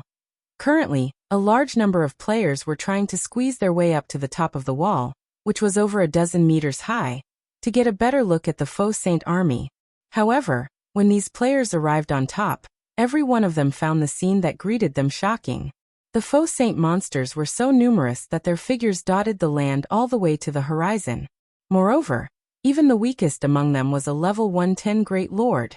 As this endless army of monsters gradually encircled Silverwing Town, it looked as if night had descended. This scene alone already evoked fear in everyone. Why are there so many mythic-ranked Faux Saint devourers? Can we really stop them? Panic and despair swept through the independent players that had chosen to help defend Silverwing Town as they stared at the scene before them. Originally, they thought that, with over 300,000 players fighting for Silverwing Town, combined with the town's defensive magic array, they should still have a chance to emerge victorious. After all, to win they simply had to distract 50,000 or 60,000 Faux Saint destroyers for a certain period. However, the Faux Saint army that appeared before Silverwing Town was far stronger than they anticipated. Over 100,000 Faux Saint destroyers, and 8 mythic-ranked Faux Saint devourers. Everyone's confidence vanished at the sight of this army. At this moment, let alone the independent players present, even Unyielding Heart and Illusory Words were shocked. Over 100,000 Faux Saint destroyers and 8 Faux Saint devourers. These Faux Saint monsters really think highly of us. Unyielding Heart, who had reached level 116 already, said, a bitter smile forming on his face as he took in the 8 gigantic figures standing some distance away from Silverwing Town. In order to assist Zero Wing in defending Silverwing Town, Unyielding Soul had dispatched its strongest trump card legion, and even sent over 2 Tier 4 summoning scrolls, and more than 100 heavy ballistas. According to his estimates, this force, combined with Crimson Emperors and Zero Wings, should have no problem defending Silverwing Town. However, it would seem that he had still underestimated the strength of these Faux Saint monsters. At this moment, let alone the 8 Faux Saint devourers, just the 100,000 plus Faux Saint destroyers were already more than enough to instill despair in everyone. After all, the Faux Saint destroyers were Grand Lord ranked monsters. Ordinary Tier 3 experts couldn't take them on one-on-one. Only multiple people working together, with the help of the town's war weapons, could prevent these Faux Saint destroyers from attacking the town's defensive magic array and walls. As for the Tier 4 creatures they could summon, these things would be far from adequate against tens of thousands of Faux Saint destroyers. The only thing these summoned creatures could do was defend a portion of the town's walls, and reduce the pressure the town's players faced. However, with the 8 Faux Saint Devourers around, these Tier 4 summoned creatures wouldn't even be able to lessen the pressure on the town's defenders. Illusory words nodded in agreement with Unyielding Heart's words, complex emotions flickering in her eyes. We can only try our best to defend the town. A sense of powerlessness overwhelmed Illusory words as she looked at the Faux Saint Devourers several thousand yards away commanding the other Faux Saint monsters. Although she had confidence in Faux, she doubted that even he had expected such a powerful army to appear at Silverwing Town's doorstep. In fact, even the various superpowers did not expect the Faux Saint monsters to develop at such a frightening rate. After all, only a little more than a day had passed since Crimson Emperor had learned about the birth of the first Faux Saint Devourer. Yet the Faux Saint monsters had managed to add 8 more Faux Saint Devourers to their number. Even if they could stop these Faux Saint monsters for a day, it was highly unlikely they could stop these monsters for 2 days. During the time everyone was sighing and feeling powerless, a golden beam of light suddenly appeared in a forest some distance away from Silverwing Town, shooting straight into the sky. Even from several thousand yards away, the beam was clearly visible. Along with the appearance of this golden beam, the dusky sky became as bright as day. At the same time, the density of the mana surrounding Silverwing Town thinned out considerably, as if something sucked the ambient mana away. Now, even players who weren't particularly sensitive to mana felt a slight discomfort. This is the Soul Annihilation Curse. Illusory Words' complexion turned indescribably grim when she saw the pillar of mana rising into the sky. Are Saint's Hands people crazy? They actually used such an area sealing curse. The Soul Annihilation Curse was a super rare sealing barrier in God's domain. When activated, it could lock down a very large area, preventing players from leaving the sealed space while the barrier was still up, and thin out the mana within the barrier. Meanwhile, not only would players that died within the barrier suffer a much more severe death penalty, but their souls would be weakened for 15 days as well. The cost to activate the Soul Annihilation Curse was equally astonishing. The permanent sacrifice of 1,000 level 100+, Tier 2 magical class players, and 100 Tier 3 magical class players. This was a permanent death they were talking about. The players that activated this magic array would have their game characters permanently deleted, and they would have to start all over again if they wished to continue playing. Due to this reason, although quite a few superpowers had obtained the Soul Annihilation Curse, none of them ever dared to use it. However, as Silverwing Town's players stood dazed in shock, a gigantic magic mirror suddenly appeared above the town. It displayed Saint's Hands members, and standing at the lead of these players was none other than Thousand Eyes, whom Faux had killed just recently. Black Flame, you didn't see this coming, right? Thousand Eyes sneered. I said that you'd regret it. Weren't you very powerful? Now, I'll have you watch as everyone in Silverwing Town gets devoured by the Faux Saint army. When Thousand Eyes' chilling words echoed throughout Silverwing Town, the players in the town shuddered involuntarily. This was simply madness. Saint's Hand had sacrificed not only 1,000 level 100+ Tier 2 magical class players, but also 100 Tier 3 experts. This was something even super guilds wouldn't dare to do. After all, even to a super guild, 100 Tier 3 experts represented significant combat power. Zero Wing is truly doomed this time. Sure enough, Saint's Hand is filled with a bunch of lunatics. They actually dare use such a card. With this, not only will Zero Wing and all of its allies have their members devoured by those Faux Saint monsters, but they'll even have their souls weakened as well. Despite being spectators, the various superpowers members hidden inside Silverwing Town shuddered in fear when they saw the maniacal smile on Thousand Eyes' face. While everyone was falling into despair, several figures appeared above Silverwing Town's main gate. One of these figures belonged to none other than Zero Wing's guild leader, Black Flame. After arriving above the main gate, Faux glanced at the magic mirror in the sky and said nonchalantly, "How noisy. Isn't it just the soul annihilation curse? Do you think this thing is good for anything?" Although Faux did not speak very loudly, with the entire Silverwing town dead silent right now, everyone heard his words very clearly. Hence, the entire town immediately went into an uproar.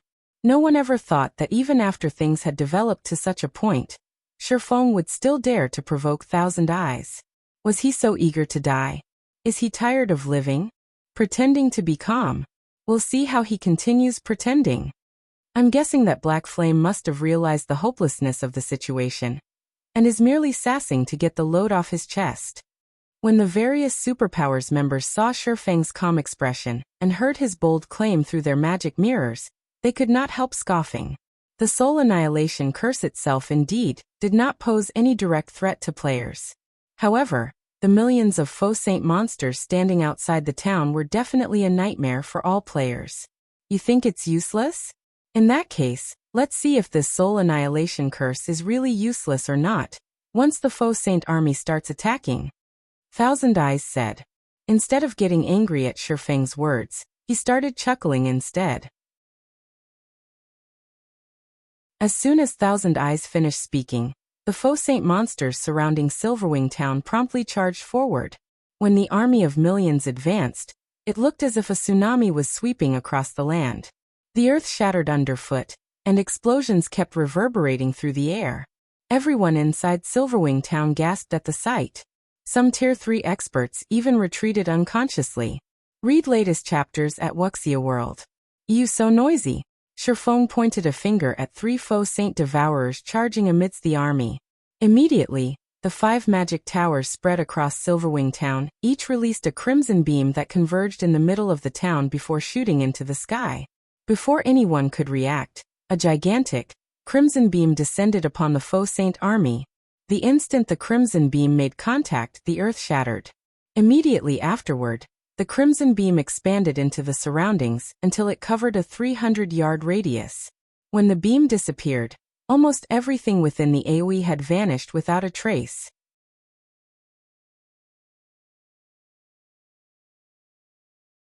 Chapter 2670, Silent Silverwing Town. When the crimson pillar outside Silverwing Town faded away, everyone momentarily froze and fell silent. The players inside the town as well as the Faux Saint monsters charging toward it. For a moment, time seemed to stop for Silverwing Town and its surroundings. Just one hit. Aside from the Grand Lord and Mythic-ranked Faux Saint monsters, everything within the Crimson Beam's 300-yard radius had disappeared into the void. Not one of the 10,000 or so Faux Saint saboteurs caught within the area survived. The magnitude of this attack was simply unbelievable. As for the Faux Saint destroyers and Faux Saint devourers that remained alive, they were clearly heavily injured. Moreover, the Faux Saint devourers were barely able to move, and they were currently struggling to escape the void that formed around them. The Faux Saint destroyers were incapable of moving at all, only able to watch helplessly as the void slowly enveloping them closed and trapped them for the rest of their lives. This illusory words and unyielding heart were momentarily at a loss for words when they saw this scene, shock and excitement flaring in their eyes. This attack was simply too absurd. This one attack not only exiled close to 1,000 Faux Saint destroyers to the void, but also heavily injured 3 Faux Saint devourers. This outcome reduced the pressure Silverwing Town's defenders had to face significantly. Meanwhile, when Saint's Hearts members saw this scene through their magic mirrors, they were similarly stunned. They never thought that Silverwing Town's magic towers possessed the power to heavily injure the Faux Saint devourers. You just heavily injured 3 Faux Saint devourers. This battle is nowhere close to over. Thousand Eyes said nonchalantly when he saw Silverwing Town's players revealing joyous expressions. It was very normal for war weapons to wreak large-scale destruction in a siege battle. While the power of Silverwing Town's magic towers somewhat exceeded their initial estimates, this difference would not affect the overall picture. For the Faux Saint army, which consisted of over 4 million monsters, a loss of 10,000 monsters was practically negligible. Not to mention, the magic towers attack had a very long cooldown. By the time the magic towers were ready to attack again, the Faux Saint monsters would have long since arrived before Silverwing Town.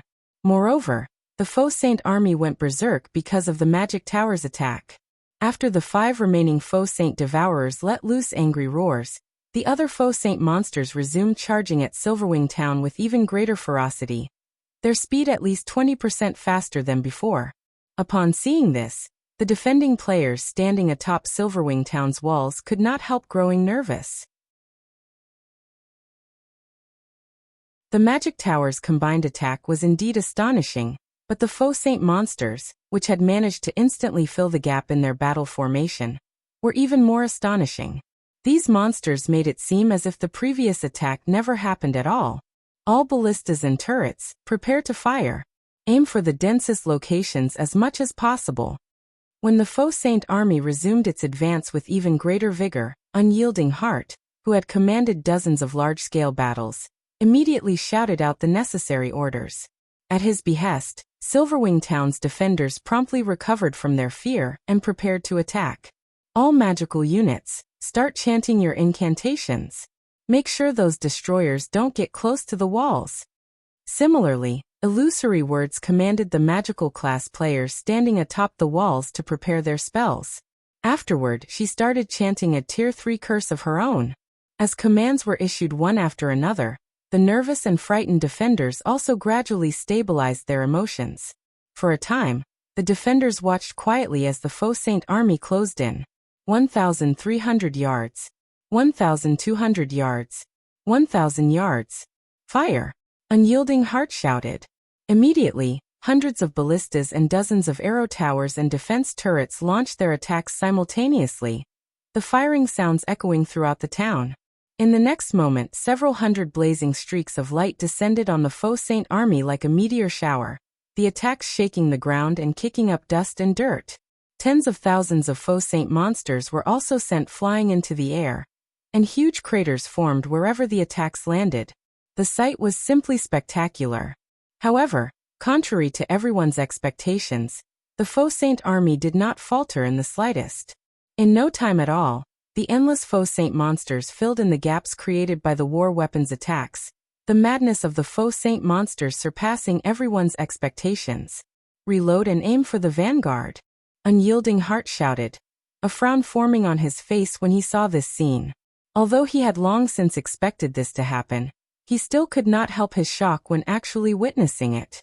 After several rounds of attacks from the town's war weapons, although they had failed to kill even one Faux Saint destroyer, they had killed quite a number of Faux Saint saboteurs, as well as heavily injuring more than 200,000 Faux Saint saboteurs.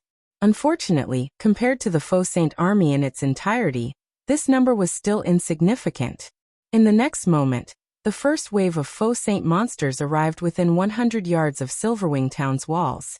Illusory Words and the other ranged players standing on the walls promptly released their strongest skills and spells. For a time, tens of thousands of skills and spells bombarded the Faux Saint monsters at the forefront. However, just when everyone thought that the Faux Saint monsters would get hit and have their charge interrupted, a shocking scene occurred. In the next moment, as if they were veterans of the battlefield, the Faux Saint monsters started wielding their weapons to block the incoming attacks, mitigating most of the damage from these attacks. How is this possible? Purple Eye, who was casting her spells on the town's wall, was stunned by this scene.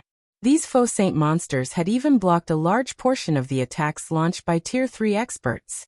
Only Tier 3 Refinement Realm experts and above managed to land their attacks on these Faux Saint monsters. Fools!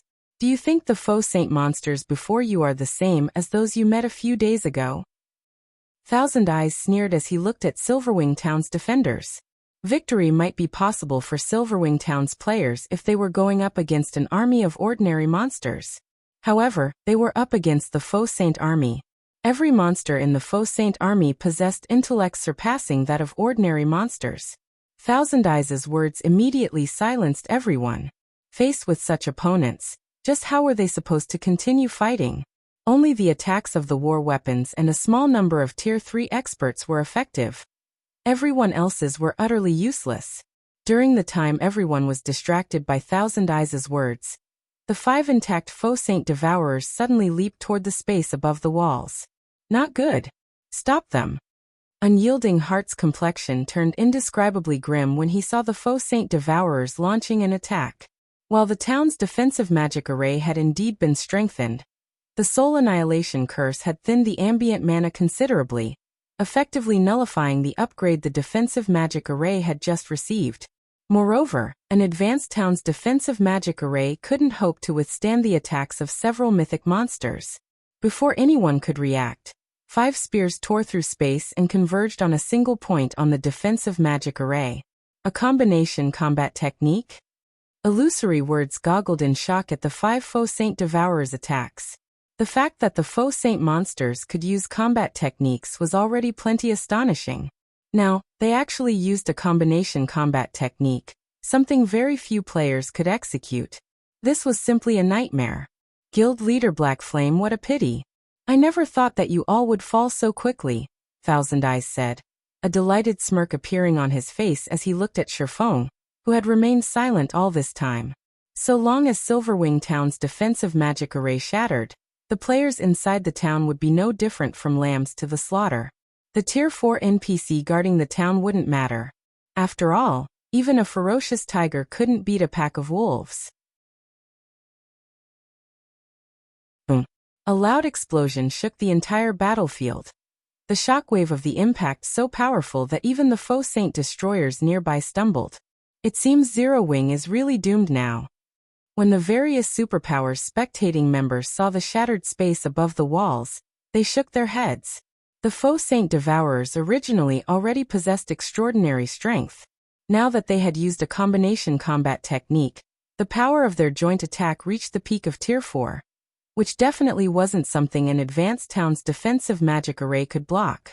However, as the black void vanished and the dust settled, the various superpowers members with gleeful expressions on their faces were stunned. At this moment, the faint red barrier enveloping the town actually remained intact. In fact, it didn't even have the tiniest of cracks. Read latest chapters at Wuxia World. How is this possible? At this moment, let alone the various superpowers spectating members, even Thousand Eyes gaped in shock, his eyes glued to the red barrier. This was a peak Tier 4 attack they were talking about.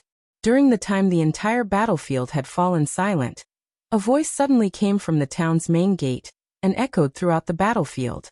Is that it? If that is your strongest move, then we can indeed put an end to this farce.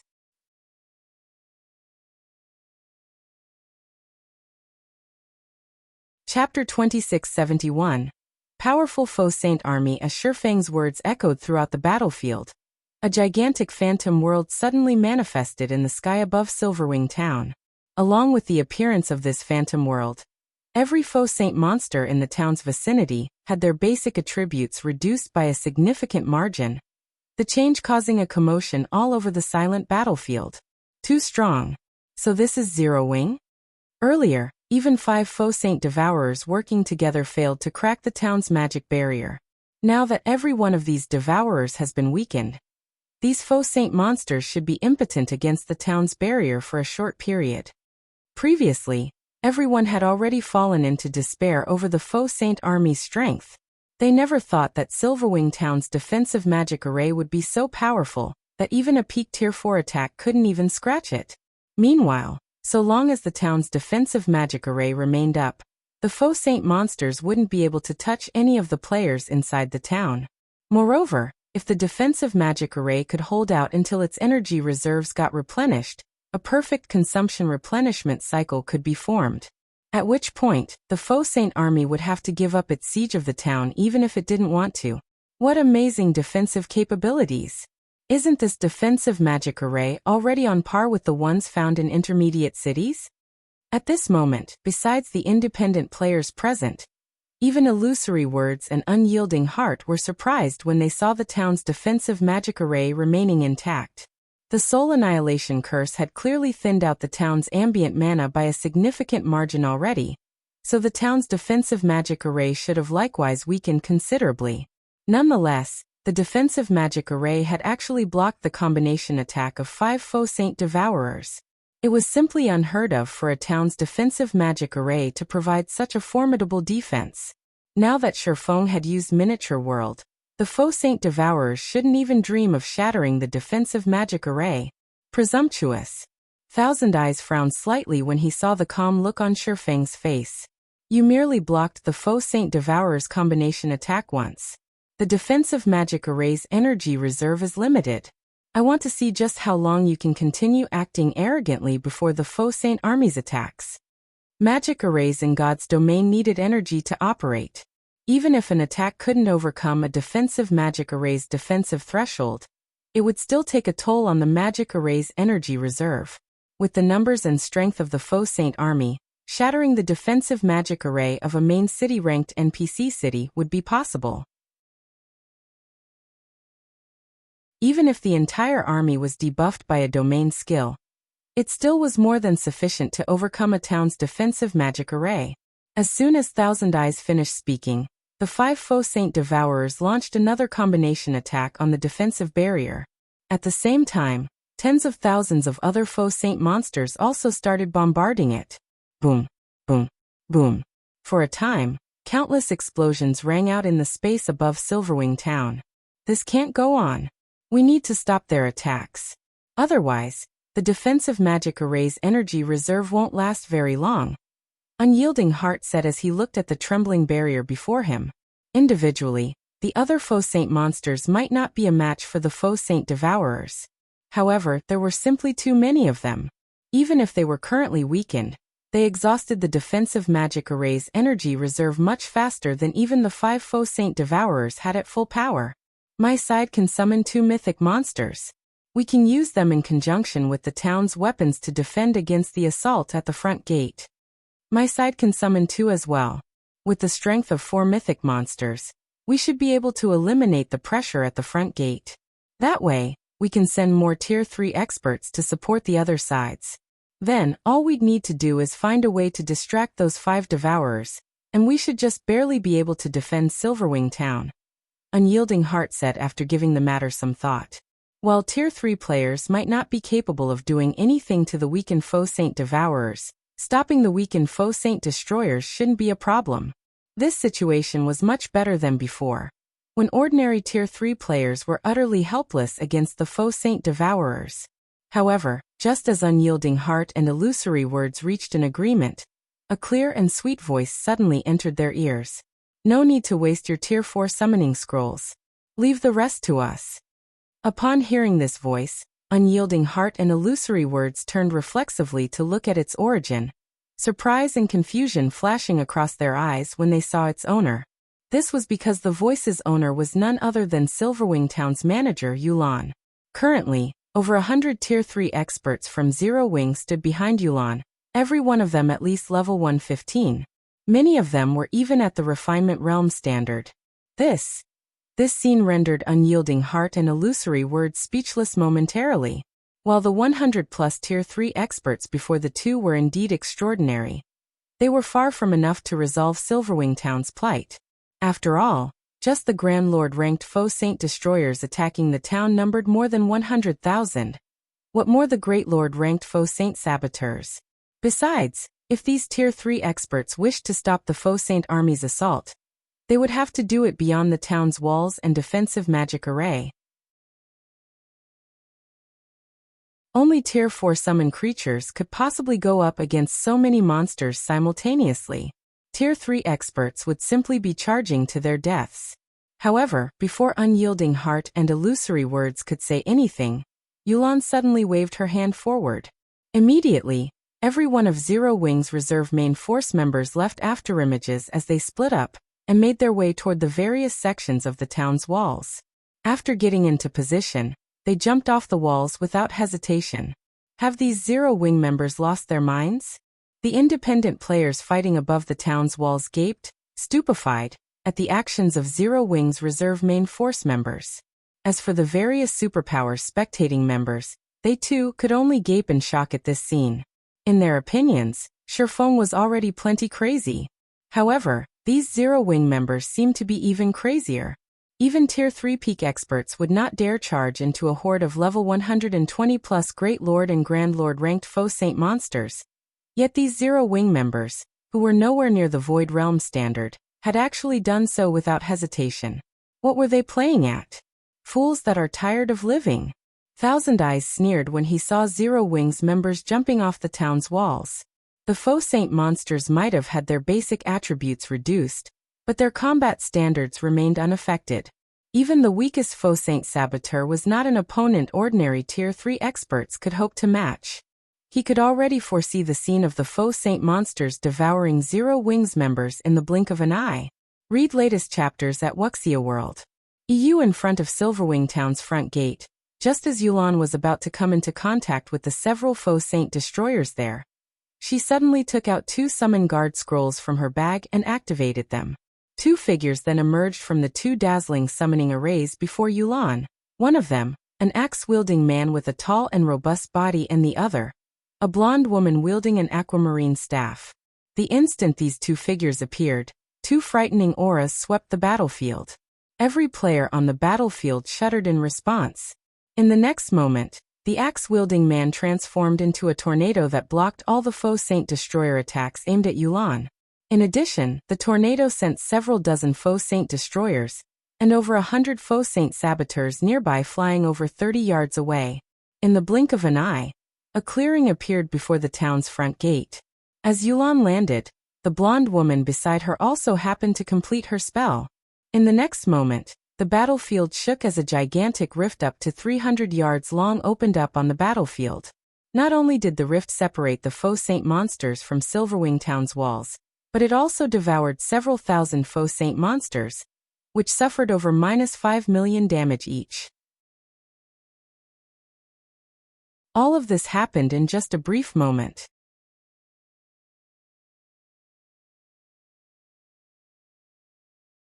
Chapter 2672. Just stay here forever. Aren't they a little too strong? What rank are those 2 personal guards? The independent players present gaped in shock when they saw Yulan's 2 personal guards clearing the area before the town's main gate. Although the Faux Saint monsters had been weakened, ordinary Tier 3 personal guards still shouldn't be able to handle them. In fact, even the slightest mistake could result in a Tier 3 personal guard getting killed instantly by the numerous Faux Saint destroyers. However, with just the help of 2 personal guards, Yulan had easily repelled the 10,000 plus Faux Saint monsters in front of the main gate. This was simply unbelievable. 2 dark gold guards. When Illusory Words saw the 2 personal guards standing beside Yulan, shock likewise filled her silvery gray eyes. The feat Yulan's 2 personal guards had just accomplished would be difficult even for a Tier 4 summon creature. The only explanation Illusory Words could think of for this situation was that both personal guards were at the dark gold rank, as only dark gold guards had the power to match Tier 4 mythic monsters. However, in the current God's domain, let alone dark gold guards, even fine gold guards were exceedingly rare, much rarer than even level 100 plus epic weapons. Despite being a super first-rate guild, Crimson Emperor had only 6 fine gold guards. As for dark gold guards, Crimson Emperor still had not obtained even a single one. Yet Yulan actually had 2 for herself. What Illusory Words did not know was that only one of Yulan's 2 personal guards was at the dark gold rank. The other was at the fine gold rank. However, the Magic King Craig Midlands' special ability gave both personal guards a significant boost to their combat power. As a result, they currently possessed the strength to match even mythic monsters. Nevertheless, Illusory Words and Unyielding Heart did not relax at this unexpected development. In fact, their expressions further tensed up because the Faux Saint monsters that got repelled were charging forward once more. Moreover, they were attacking with even greater ferocity this time. In the next moment, several hundred Faux Saint destroyers let loose an angry bellow before grouping up and executing combination combat techniques on Yulan's group. The might of their attacks rivaled a normal attack of a Tier 4 mythic monster. In the blink of an eye, over 30 such attacks assailed Yulan and her 2 personal guards. As for the Faux Saint monsters caught inside the rift, they quickly climbed out of it and rejoined the army in attacking Silverwing Town's defensive magic array. Sure enough, just 2 dark gold guards won't be enough to change anything. The strength of the Faux Saint army simply isn't something current players can hope to resist. When the various superpowers members saw this scene, they sighed ruefully. Dark Gold Guards were existences that could be obtained only through luck. On a battlefield, a Dark Gold Guard could exhibit combat power far greater than a mythic monster of the same level. However, that was only true against players. Against the Faux Saint army, the efforts of even 2 Dark Gold Guards were negligible. After all, no matter how powerful a Tier 3 NPC was, they couldn't one-shot Great Lord ranked monsters, much less Grand Lords. The Faux Saint army could easily pin down Yolan's 2 Dark Gold Guards with just several hundred Faux Saint destroyers. Even if the 2 Dark Gold Guards eventually annihilated these several hundred destroyers, Silverwing Town would have long since fallen by the time they did so. However, just when the Faux Saint army was about to commence another round of attacks on Silverwing Town's defensive magic array, silver summoning arrays appeared outside the town's walls, one after another, over 300 in all. Figures then emerged from these summoning arrays. Immediately afterward, fire, ice, lightning, and wind started bombarding the Faux Saint monsters outside the defensive magic array. Boom, boom, boom. For a time, a plethora of elemental mana inundated the Faux Saint army, and countless Faux Saint monsters screamed in agony, their voices echoing throughout Silverwing Town. How is this possible? When the various superpowers members saw the innumerable Faux Saint monsters outside the town getting sent flying one after another, their fists tightened involuntarily as shock filled their eyes. At this moment, over 300 personal guards stood outside Silverwing Town, every one of them exuding a frightening aura. It was obvious that they were not ordinary personal guards. Aside from the various superpowers members that were spectating the battle through their magic mirrors, the independent players standing atop the town's walls were also gaping in shock, their minds frozen with disbelief. This isn't real, right? Unyielding Heart suspected he was dreaming as he watched the 300-plus personal guards fighting outside Silverwing Town. As a vice guild leader of Unyielding Soul, he had seen powerful personal guards before. However, this was definitely the first time he had seen so many personal guards of such high caliber. Although the majority of these newly appeared personal guards were weaker than Yolan's 2 personal guards, they were still much stronger than ordinary personal guards. In fact, even the weakest personal guard present made Unyielding Heart feel powerless. Meanwhile, after Illusory Word saw the 300-plus personal guards, she could not help shifting her gaze to Faux, who stood nearby. Is this the real reason behind his confidence? Every one of these 300-plus personal guards was stronger than a Grand Lord of the same level. At this stage of the game, it was unlikely that even the 5 great super guilds possessed such strength.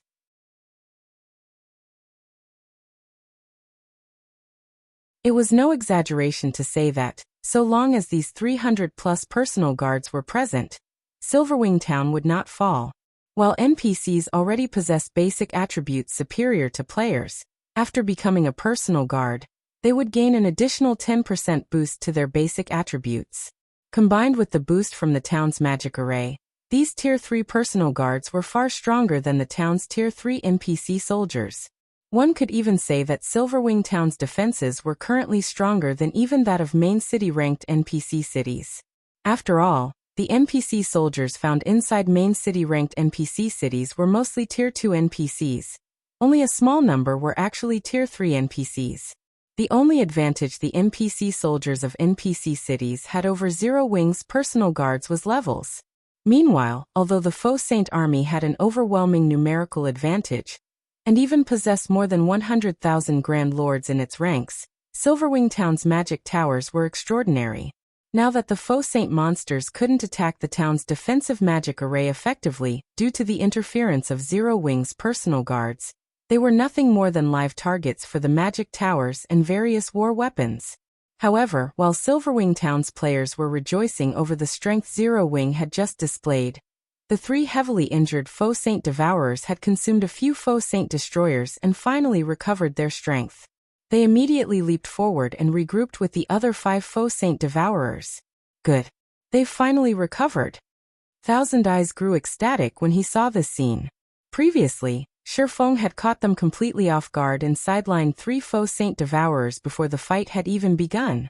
As a result, the Faux Saint Devourers couldn't display their true strength. Now that all 8 Faux Saint Devourers had regrouped, they would finally be able to display their true strength. In the next moment, the 8 Faux Saint Devourers exchanged glances.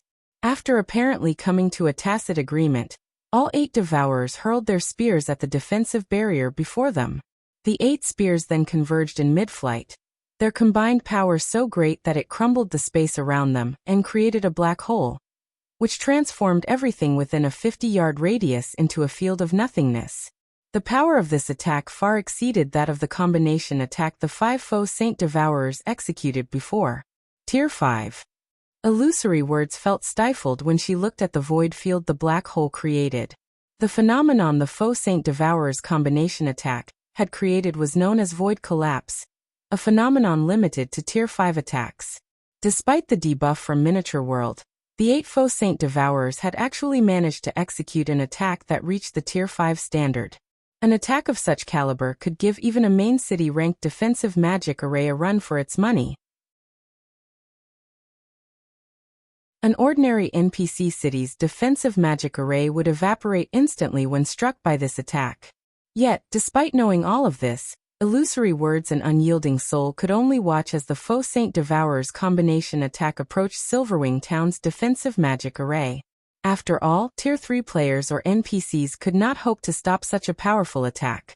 The only thing they could do now was pray that Silverwing Town's defensive magic array could survive this attack.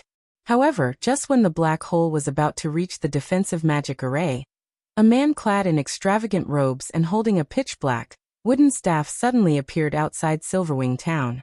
The man then casually extended a hand toward the approaching black hole. A gigantic, aquamarine, threefold magic array promptly formed before this man and stopped the black hole's advance cold. The man then flicked his extended hand upward, and the threefold magic array deflected the gigantic black hole into the distance. When the black hole touched the ground, it exploded and heavily injured all the Faux Saint monsters within a 50-yard radius. Moreover, these Faux Saint monsters also got trapped inside a void and couldn't escape from it. The attack got blocked? Everyone who saw this scene was stunned. Thousand Eyes, in particular, nearly had his eyes fall out of their sockets. This was a Tier 5 attack. Yet it had been deflected so easily. However, before anyone could snap out of their daze, the robed man suddenly waved his wooden staff. Dozens of black lightning arcs lashed down from the sky, bombarding the 8 Faux Saint Devourers. As if a truck had hit them, all 8 Devourers got embedded into the ground. Their HP bars also lost a visible chunk, their life auras weakening considerably. Everyone was at a loss for words when they saw the 8 6-meter-deep craters that had suddenly formed on the battlefield. The strength that was just displayed could no longer be described as powerful. It practically challenged their worldview. Damn it! How is that Tier 4 NPC so powerful? Thousand Eyes scowled at the robed man hovering in midair. They had done their research on Craig Midlands, the Tier 4 NPC that protected Silverwing Town. This NPC's presence was the reason why Saint's Hand had not dared to approach Silverwing Town all this time. They had only done so after Fong had riled up the Faux Saint monsters into attacking en masse. However, Craig Midlands' strength was simply monstrous. The Magic King was basically casting Tier 4 curses instantly. To top it all off, he was even double casting Tier 4 curses without incantations. Commander, we can't go on like this. If we continue fighting, I'm afraid that Tier 4 NPC will soon kill all 8 Faux Saint Devourers. At that time, the guild leader will definitely fault us. The level 115, Tier 3 ranger standing beside Thousand Eyes advised hurriedly when he saw the Faux Saint Devourers becoming heavily injured. In front of the Magic King Craig Midlands, the 8 Faux Saint Devourers couldn't mount the slightest resistance. Their HPs were also rapidly decreasing. It was only a matter of time before their HPs hit 0.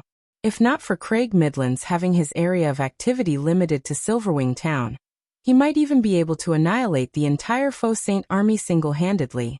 Relay my command. Have all of the Faux Saint monsters retreat. Thousand Eyes said reluctantly when he saw the Faux Saint Devourers' HPs continuing to plummet. and the Faux Saint army barely landing any attacks on Silverwing Town's defensive magic array. They had lost. Moreover, they had suffered 2 consecutive losses. Read latest chapters at Wuxia World. EU understood. The Tier 3 Ranger nodded before hurriedly relaying Thousand Eyes' command to the other Saints' Hand members. Following which, Saints' Hands members took out a strange crystal from their bags and started chanting an incantation. Immediately afterward, the Faux Saint monsters attacking Silverwing Town fled to the surroundings as if they had just received a summons. Upon seeing the Faux Saint army retreating, Silverwing Town's players sighed in relief. Many players even cheered in celebration. After all, since the initial outbreak of the Faux Saint monsters, this was the first time players had achieved a massive victory against them. However, Feng, who remained standing above the town's main gate, did not show any excitement on his face. Instead, he shifted his gaze toward a distant forest. Leave? Do you really think Silverwing Town is a place where you can come and go as you wish? Feng said. He then took out a summon guard scroll from his bag and unfurled it. Since you've come here already, then just remain here forever.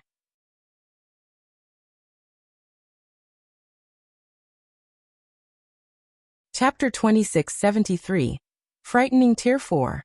As Feng activated his summon guard scroll, the players nearby immediately felt the ambient mana density rise. They also felt the space around them stabilize, the mana fluctuations from outside the town no longer reaching them. Immediately afterward, a middle-aged man clad in luxurious robes and holding a gem-studded staff appeared before Feng. Although this middle-aged man did not have an imposing aura, when everyone checked his statistics, they were stupefied. Tier 4. Another Tier 4 NPC. Crap. Just how much strength does Zero Wing have hidden? When the various superpowers members saw Versailles, they cursed out loud. It might have been fine if they hadn't seen the strength of a Tier 4 NPC yet, but after Craig Midlands' performance, they understood just how frightening Tier 4 NPCs were. There was simply no comparison between them and Tier 3 NPCs. A Tier 4 NPC could truly single-handedly turn the tide of a large-scale war. Now it was revealed that Zero Wing possessed 2 Tier 4 NPCs. Moreover, both were magical class NPCs.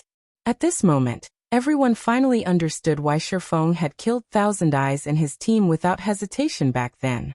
If their guilds had 2 Tier 4 NPCs as well, they most likely wouldn't be afraid of the Faux Saint monsters, either. After all, the gap between Tier 3 and Tier 4 was simply too massive. Not one that numbers could make up for. Meanwhile, Feng's words enraged the Saints' Hand members hiding inside a forest several thousand yards away from Silverwing Town. What arrogance! That's right. It's just an additional Tier 4 NPC. Black Flame must be dreaming if he thinks he can kill all of us. Let him remain arrogant for now. Let's see how he continues remaining arrogant after the Faux Saint monsters grow and return after a while. They admitted that they were no match for Tier 4 NPCs. However, Feng had to be dreaming if he thought he could kill them all with just 2 Tier 4 NPCs. Setting aside the several thousand yards separating them and Silverwing Town, just the fact that the Faux Saint army stood between them meant Feng would take ages to reach them. Expecting to keep them here was simply a fool's dream. Silverwing Town's players shared the same opinion. They also thought that Feng was boasting. Even though the Faux Saint army couldn't bring down Silverwing Town, it still held the absolute initiative in this war. The Faux Saint army and Saints' Hands members could stay and leave whenever they wanted. Stopping them with just 2 Tier 4 NPCs was impossible. However, before Saints' Hands members could finish speaking, Versailles waved his staff. Suddenly, the space before him shattered and formed a space-time vortex.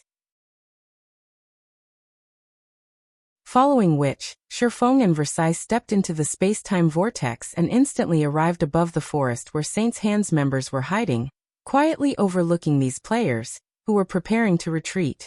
Teleportation. How is this possible? Saints' Hands members were shocked when they saw Feng and Versailles above them. Even this is possible? At this moment, aside from Saints' Hands members, the various superpowers members hidden in Silverwing Town were stunned, as well. A special energy enveloped the entire Orc Empire, preventing the use of all forms of teleportation. In fact, one couldn't even summon flying mounts in the Empire.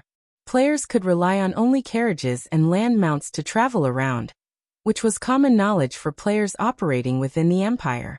This was one of the reasons why Saint's Hands members were not afraid of getting killed. After all, even though Tier 4 NPCs could fly, it would still take them some time to cross a distance of several thousand yards. With the number of Saint's Hands members present being over 1,000, so long as they split up and fled in different directions, it would be impossible for Versailles and Craig Midlands to kill them all. Now, however, Sherfong and Versailles had teleported across a distance of several thousand yards. This was simply unbelievable. Evacuate! Everyone split up and escape.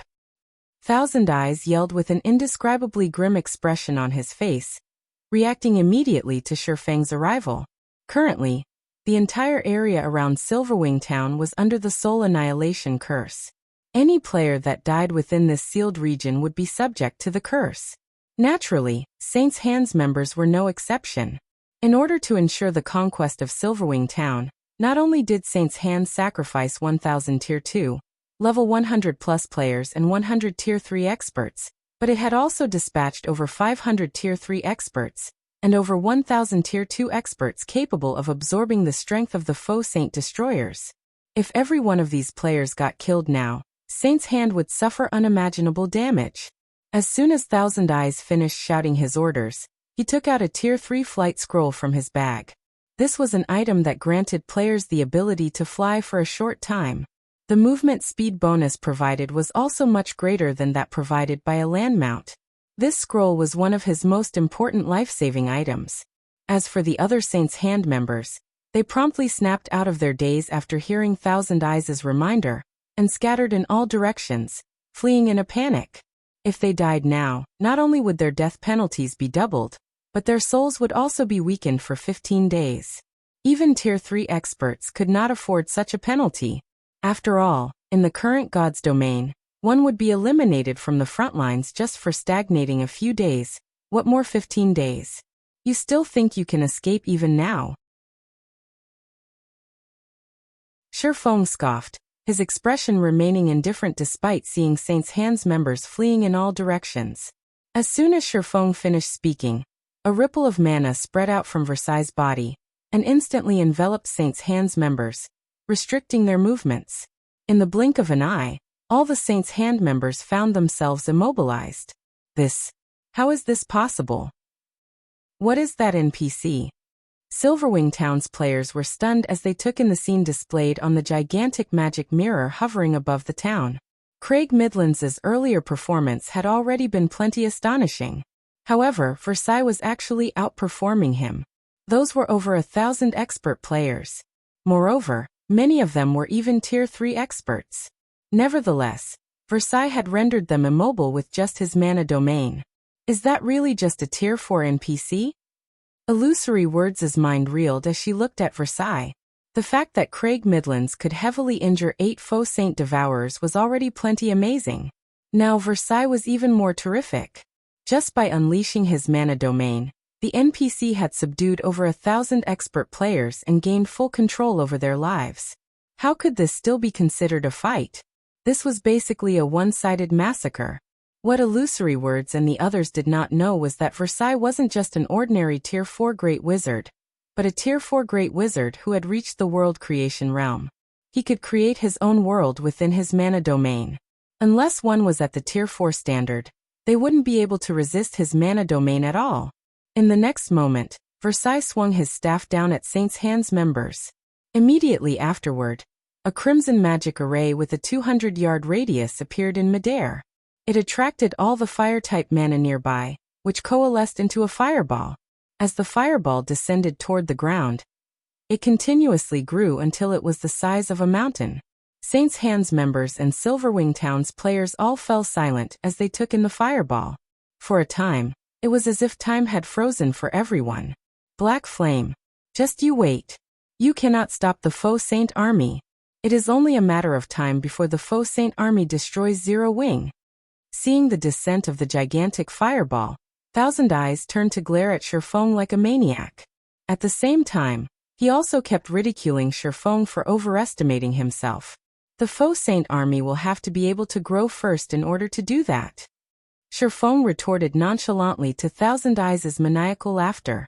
As soon as Feng said so, the gigantic fireball landed and exploded.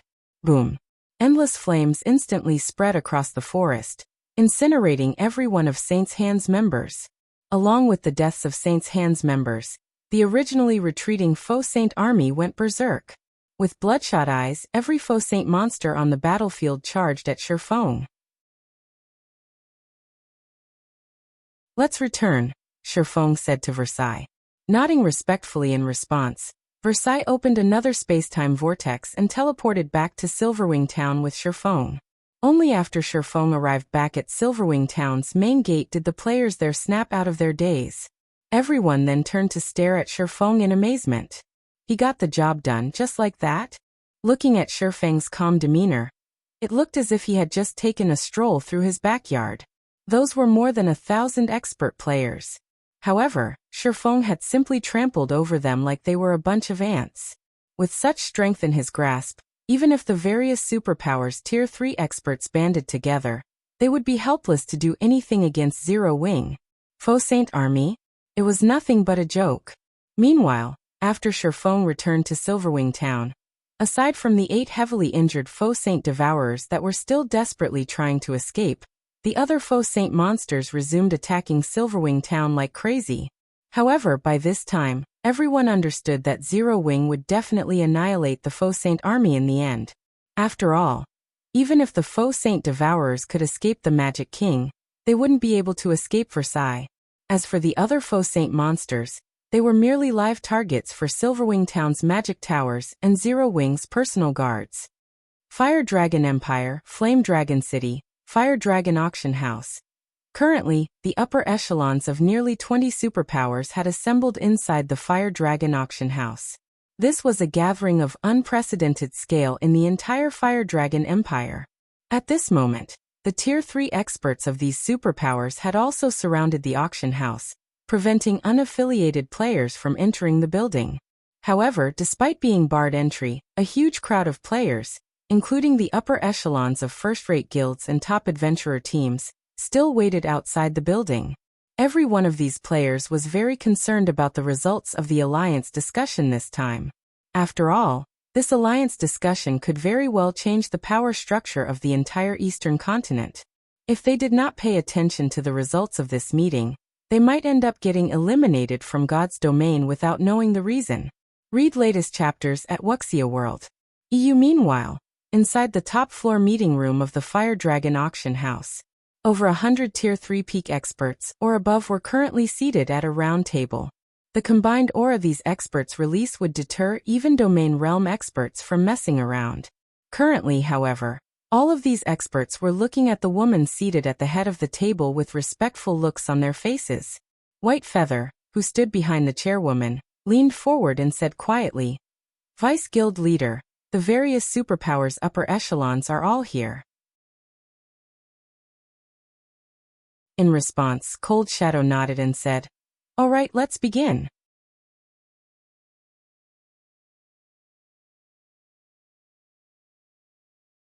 Chapter 2674. Relayed message. As soon as Cold Shadow indicated to start the meeting inside the large and spacious meeting room, White Feather stepped forward and swept her gaze across everyone present. Although White Feather did not say anything, everyone present promptly quieted down and focused their gazes on her, as they all understood that the alliance discussions were finally going to begin. Firstly, let me thank everyone on behalf of Mythology for attending the Faux Saint Alliance discussion. Although the Dragon Phoenix Pavilion's invitees are unable to attend the meeting this time, due to special circumstances, the pavilion has sent a representative capable of making decisions for the guild. I believe it will not affect the implementation of the meeting results, so please rest assured everyone, White Feather said from beside Cold Shadow. Upon hearing White Feather's words, the various superpowers upper echelons present reflexively shifted their gazes to the white-clad elderly man representing the Dragon Phoenix Pavilion. At this point, the sudden disappearance of the Dragon Phoenix Pavilion's Great Pavilion Master and 2 Pavilion Masters was already common knowledge among the superpowers. However, everyone had always thought that this was due to an internal dispute between the 2 Pavilion Masters, and that they would definitely show up for today's meeting. Yet, to everyone's surprise, despite today's meeting being of utmost importance to the Dragon Phoenix Pavilion's continued existence, be it the pavilion's Great Pavilion Master or the 2 Pavilion Masters, none of them had shown up. Only a few guild elders and 1 grand elder represented the pavilion at today's meeting. This situation inevitably piqued everyone's curiosity as to what had actually happened to the Dragon Phoenix Pavilion. Since everyone is here, I won't waste words with you all. Let's address today's main topic, White Feather said as she swept her gaze across the people before her once more. She then clapped her hands twice. A holographic map of the entire eastern continent appeared in the center of the round table. Although many areas remained blacked out as unknown territory, the map included every location known by players at this stage of the game. In fact, it even displayed some level 120 to level 140 neutral maps, places that most of the superpowers attending this meeting lacked the ability to visit, in great detail. What a detailed map! For a time, the various representatives present gasped over the contents of the map. Detailed maps of specific parts of God's domain might not be rare in God's domain, but compiling all of them into one continental map was not an easy task. This was especially true for level 100+ neutral maps and forbidden lands. The various powers considered the information for these maps top secret and rarely shared it with others. Now, however, mythology had actually shared its valuable map information with the superpowers present without hesitation. This was an incredibly generous gesture. However, after everyone spent some time studying the map, they noticed a few surprising points. Certain locations on the map were marked in dull gray and white. These locations were none other than the territories of God's domain's various NPC dark forces, and the recently appeared Faux Saint monsters. Mythology's intel on the territories of the Eastern Continent's NPC dark forces mostly matched up with what the other superpowers had. And these NPC dark forces were mainly based in level 100+ neutral maps. However, the Faux Saint monsters' territory marked on mythology's map made everyone present doubt their eyes. How did the Faux Saint monsters' territory grow so large? A gray-clad assassin wearing Shadowless Empire's guild emblem exclaimed. According to their information, the Faux Saint monsters' territory should encompass only the Purple Thorns Kingdom, Starmoon Kingdom, and the Orc Empire. However, according to mythology's map, the Faux Saint monsters were about to extend their reach into the 14 other neighboring kingdoms, as well as the Black Dragon Empire and Dark Knight Empire already. This was incredible. Is this really the Faux Saint monsters' territory? Is there some kind of mistake? Besides Shadowless Empire's vice guild leader, the representatives of the super guilds Pride Empire, Sky Dragon House, Sacred Temple and Nine Heavens Pavilion, as well as the representatives of the other superpowers, were stupefied by mythology's map. Although they had long known that the Faux Saint monsters were not easy opponents and would definitely pose a huge problem for the Eastern Continent, they hadn't anticipated that the monsters' development speed would be so swift. Everyone need not doubt the validity of this map. It is the result of exchanging information with multiple super guilds. Moreover, this information is just a day old, Cold Shadow said. I know many of you present find this hard to believe, but this is reality. This is also one of the reasons why I invited everyone present to today's meeting. The vice guild leaders of the 4 other super guilds present nodded, acknowledging that their respective guilds had indeed traded information with mythology. A day old? Doesn't that mean that the Faux Saint monster's territory is even larger now? A level 116 female druid from the Moon God's Realm's Dark Pursuit asked. That's right. With their development speed, they should have come into contact with the borders of these kingdoms and empires already, Cold Shadow replied, nodding. I'm afraid it won't be long before their territory spreads to nearly half of the entire Eastern Continent. At that time, everyone present will not be able to avoid coming into contact with Faux Saint monsters. The representatives that remained relatively relaxed before could not help growing nervous at Cold Shadow's words. Originally, they had come to this meeting merely to see if there were any benefits to be had. After all, they all believed that this meeting targeted Zero Wing. In their opinions, the matter of forming an alliance to resist the Faux Saint monsters was just an excuse. Vice Guild Leader Shadow, since you've gathered us here, does that mean you have a plan to prevent this situation from occurring? The white-clad elder from the Dragon Phoenix Pavilion asked with a grim expression. The sudden disappearance of the Great Pavilion Master and the two Pavilion Masters had already dealt a significant blow to the Dragon Phoenix Pavilion. Now there was also the threat of the Faux Saint monsters. This development was simply a nightmare for the pavilion. He had seen how the Faux Saint monsters destroyed Star Moon Kingdom's border cities. Although the Black Dragon Empire was strong, the Faux Saint monsters were growing stronger by the day. After they gobbled up Star Moon Kingdom, it was only a matter of time before they did the same to the Black Dragon Empire. Upon hearing the white-clad elder's words, the other representatives present promptly turned to Cold Shadow. They all wished to know the reason why Cold Shadow had gathered them today. Of course.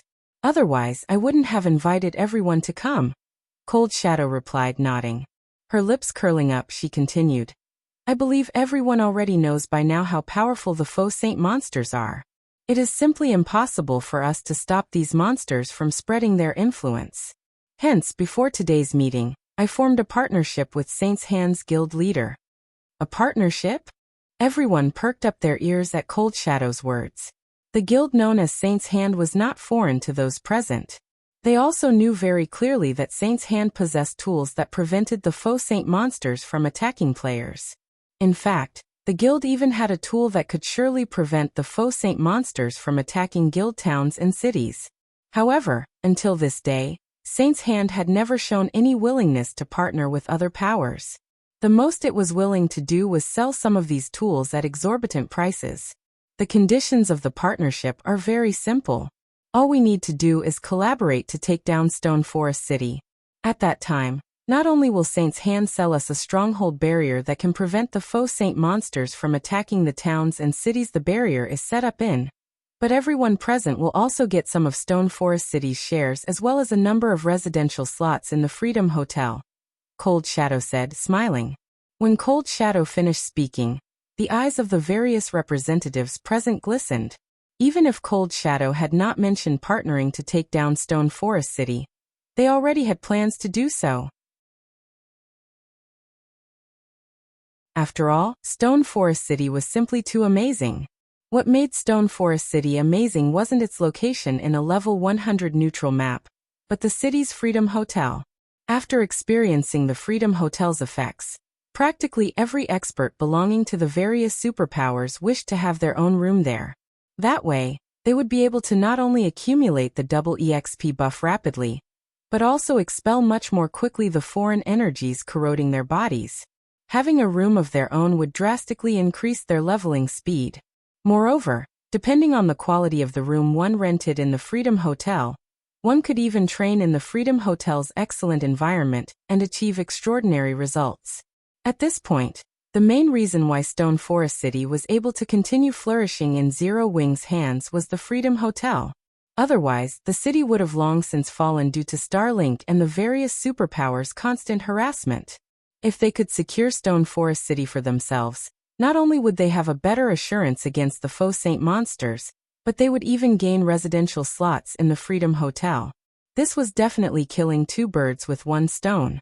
However, taking Stone Forest City down won't be easy. Aside from the NPC Night Division, quite a few superpowers have partnered with Zero Wing. Even with an alliance, I'm afraid capturing the city will be difficult. That's right. The flying ships are also constantly patrolling around Stone Forest City. If it really comes down to a fight, I'm afraid the number of Tier 3 experts we have is far from enough to capture the city. The Dark World's failed invasion has thoroughly proven this point. Moreover, I heard that Black Flame has already returned. His personal strength is extraordinary.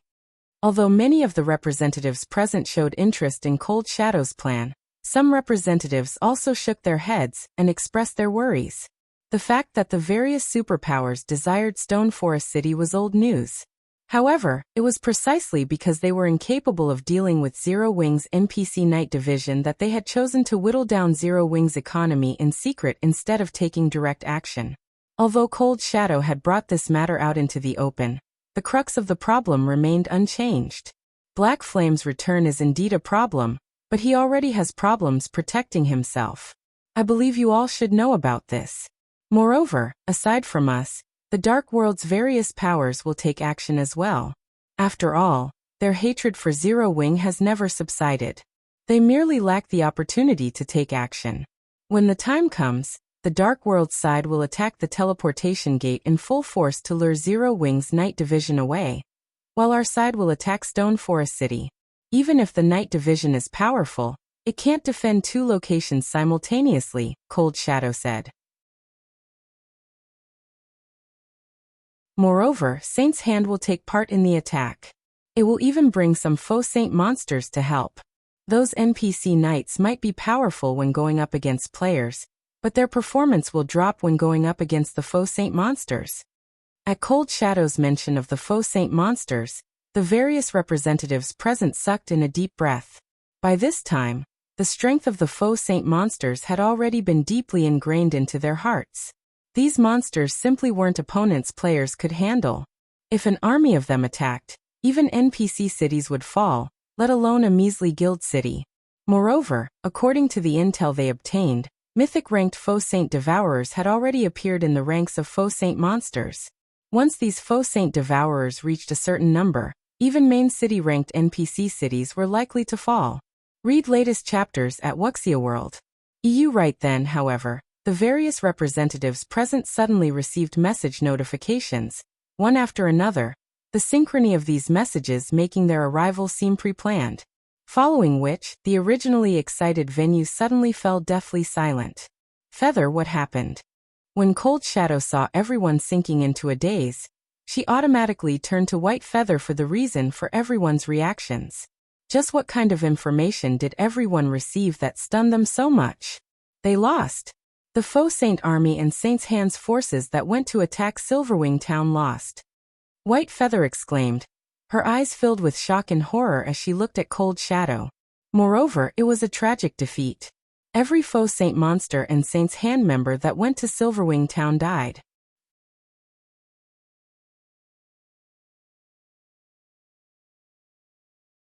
Chapter 2675. Change in times on the Eastern Continent. After White Feather finished speaking, the heavy atmosphere inside the meeting room grew even heavier. For a moment, it felt as if time inside the room had stopped as the room became indescribably silent. They lost? Moreover, all of them got killed? How is that possible? After snapping out of her shock, Cold Shadow felt that White Feather was kidding her. Either that, or there was a mistake in the information reported. The Faux Saint army and Saint's Hand's failure to destroy Silverwing town was already plenty unbelievable. Now, however, she was actually being told that not only did the Faux Saint army and Saint's Hand suffer defeat, but Zero Wing had even annihilated them.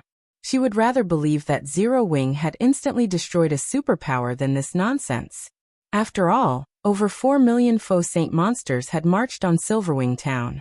Moreover, the weakest monsters in the army were Great Lord-ranked Faux Saint saboteurs. Even a 6-man party led by a Tier 3 expert would need around 10 minutes just to kill one of them. Even if every Faux Saint monster stood still and allowed Silverwing town's players to wail away at them, it would take ages for the players to annihilate the Faux Saint monsters. Meanwhile, it had been at most 2 hours since the Faux Saint army launched its attack on Silverwing town. How could Zero Wing possibly annihilate the army in such a short time? Besides, the Grand Lord-ranked Faux Saint destroyers were monsters that would flee from battle once their high HP fell to a certain level. With more than 100,000 Faux Saint destroyers fleeing in multiple directions, the players in Silverwing town couldn't hunt down every one of them, even if the number of players was multiplied tenfold. Nevertheless, White Feather and the various representatives present all revealed a bitter smile filled with self-ridicule upon hearing Cold Shadow's question. They truly wished that the information their subordinates had just relayed to them was false. However, the report they received contained not just words, but numerous images and videos as well. In fact, the report was so detailed that they could not help but wonder if they were dreaming. Normally, even when relaying urgent information, their subordinates would send them only a few paragraphs of text. Now, however, their subordinates were behaving like diligent, hot-blooded youths. Just the videos they included in the report numbered over a dozen. There were even narrative texts accompanying each video, as if their subordinates were afraid that they would not understand the events recorded. In response to Cold Shadow's question, White Feather did not bother wasting words on an explanation.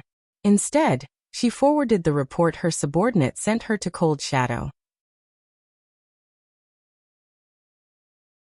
When Cold Shadow finished looking through White Feather's report, her entire person fell into a daze, her reaction not much better than White Feather's and the others. An impenetrable defensive magic array. Over 300 personal guards capable of overwhelming the Faux Saint monsters. A Tier 4 NPC guard capable of heavily injuring 8 Faux Saint Devourers in a single hit. A Tier 4 personal guard capable of immobilizing and vaporizing over 1,000 expert players with just a thought. Each piece of information was practically more exaggerated and unbelievable than the one before.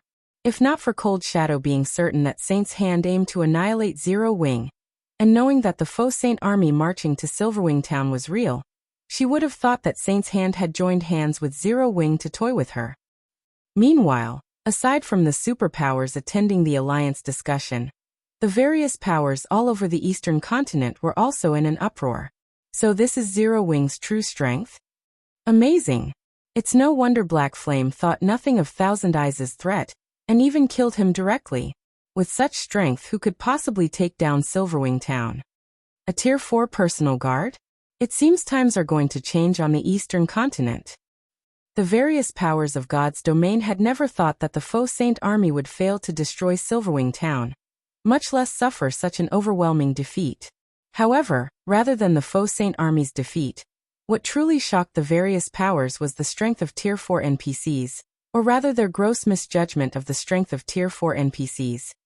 Previously, although they were in awe of Tier 4 NPCs, it was only at the level of the awe they felt for mythic monsters. Nowadays, however, the number of Tier 3 experts in God's domain was on a constant uptick. The number of Tier 3 skills and spells Tier 3 experts learned had also increased substantially. Tier 3 experts with fully unlocked mana bodies were also appearing one after another.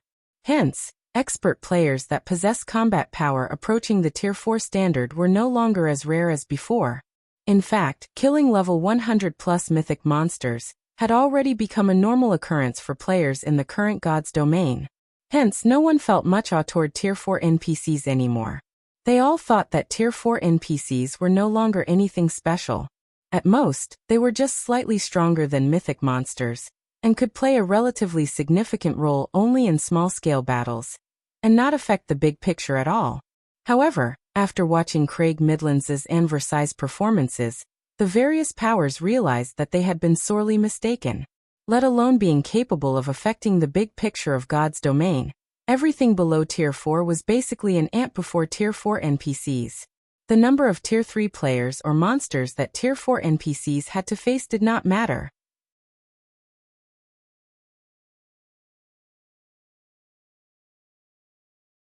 Although the Faux Saint monsters did not drop any loot, they granted a lot of EXP, easily 3 or 4 times more than ordinary monsters of the same rank and level. This was also one of the reasons why many players still chose to operate in the Faux Saint monsters' territory instead of heading for safer locations. Operating within the Faux Saint monsters' territory might be very dangerous, but with how much EXP these monsters granted, so long as one did not die, one's leveling speed would be at least 2 times faster than if one grinded elsewhere. After Silverwing Town successfully annihilated the Faux Saint army without sustaining any casualties, the EXP everyone got was through the roof. The Zero Wing members that had participated in this war had leveled up once on average, with the lower-leveled members even gaining 2 levels through this war. Their leveling speed was simply unprecedented. At the same time, Silverwing Town's victory induced the players and adventurer teams operating in the other guild towns established within the Orc Empire to make their way to Silverwing Town, all wishing to develop there. In fact, there were many Tier 3 experts seeking to join Zero Wing as well. This situation overjoyed Yulan and Melancholic Smile. Currently, what Zero Wing lacked the most were Tier 3 experts. Due to Zero Wing's main force member's absence, and the fact that most level 100+ dungeons had a Tier 3 requirement for entry, Zero Wing had a very difficult time obtaining the rare materials available only in level 100+ dungeons. The guild could only purchase and trade for these materials. However, the various powers all considered these materials strategic resources and rarely ever chose to sell them. This, in turn, limited Zero Wing's production of level 100+ weapons and equipment. Read latest chapters at Wuxia World. EU. Meanwhile, as Silverwing Town's players were celebrating their victory, Faux made his way back to Zero Wing's residence. He planned to log out of the game and get some rest. Previously, because he had killed another 8 Faux Saint Devourers, he had gained another 8 soul marks. Although none of these soul marks contained a soul array like before, they had refreshed his brain and triggered extraordinary activity. This definitely wasn't normal for him, as he had been online for over 10 days already. He needed to log off to rest and inspect his body. While waiting for the 30-second logout process to complete, Faux suddenly received a call request from Yulan. Guild leader Mythology's Feng Shirhan suddenly visited the main headquarters. Our people couldn't stop her and her entourage from entering the building at all. They're currently in the main lobby, and she says she wants to have a discussion with you. She says it is related to Zero Wing's future. Do you wish to meet her? Yulan asked anxiously. Looking for me? Faux was a little surprised by Yulan's words. Smiling, he continued, "This is interesting. Have someone lead them to the top-floor reception room. I'll head over immediately." You're tuning in to the Li Mei's Wuxia Whispers YouTube channel. We're so grateful for your support, and don't forget to subscribe to join us on this incredible journey through captivating stories. Your generosity through donations truly makes a world of difference, as it's the primary source of revenue that allows me to expand and enhance this channel for you. Thank you from the bottom of my heart for being a part of this adventure.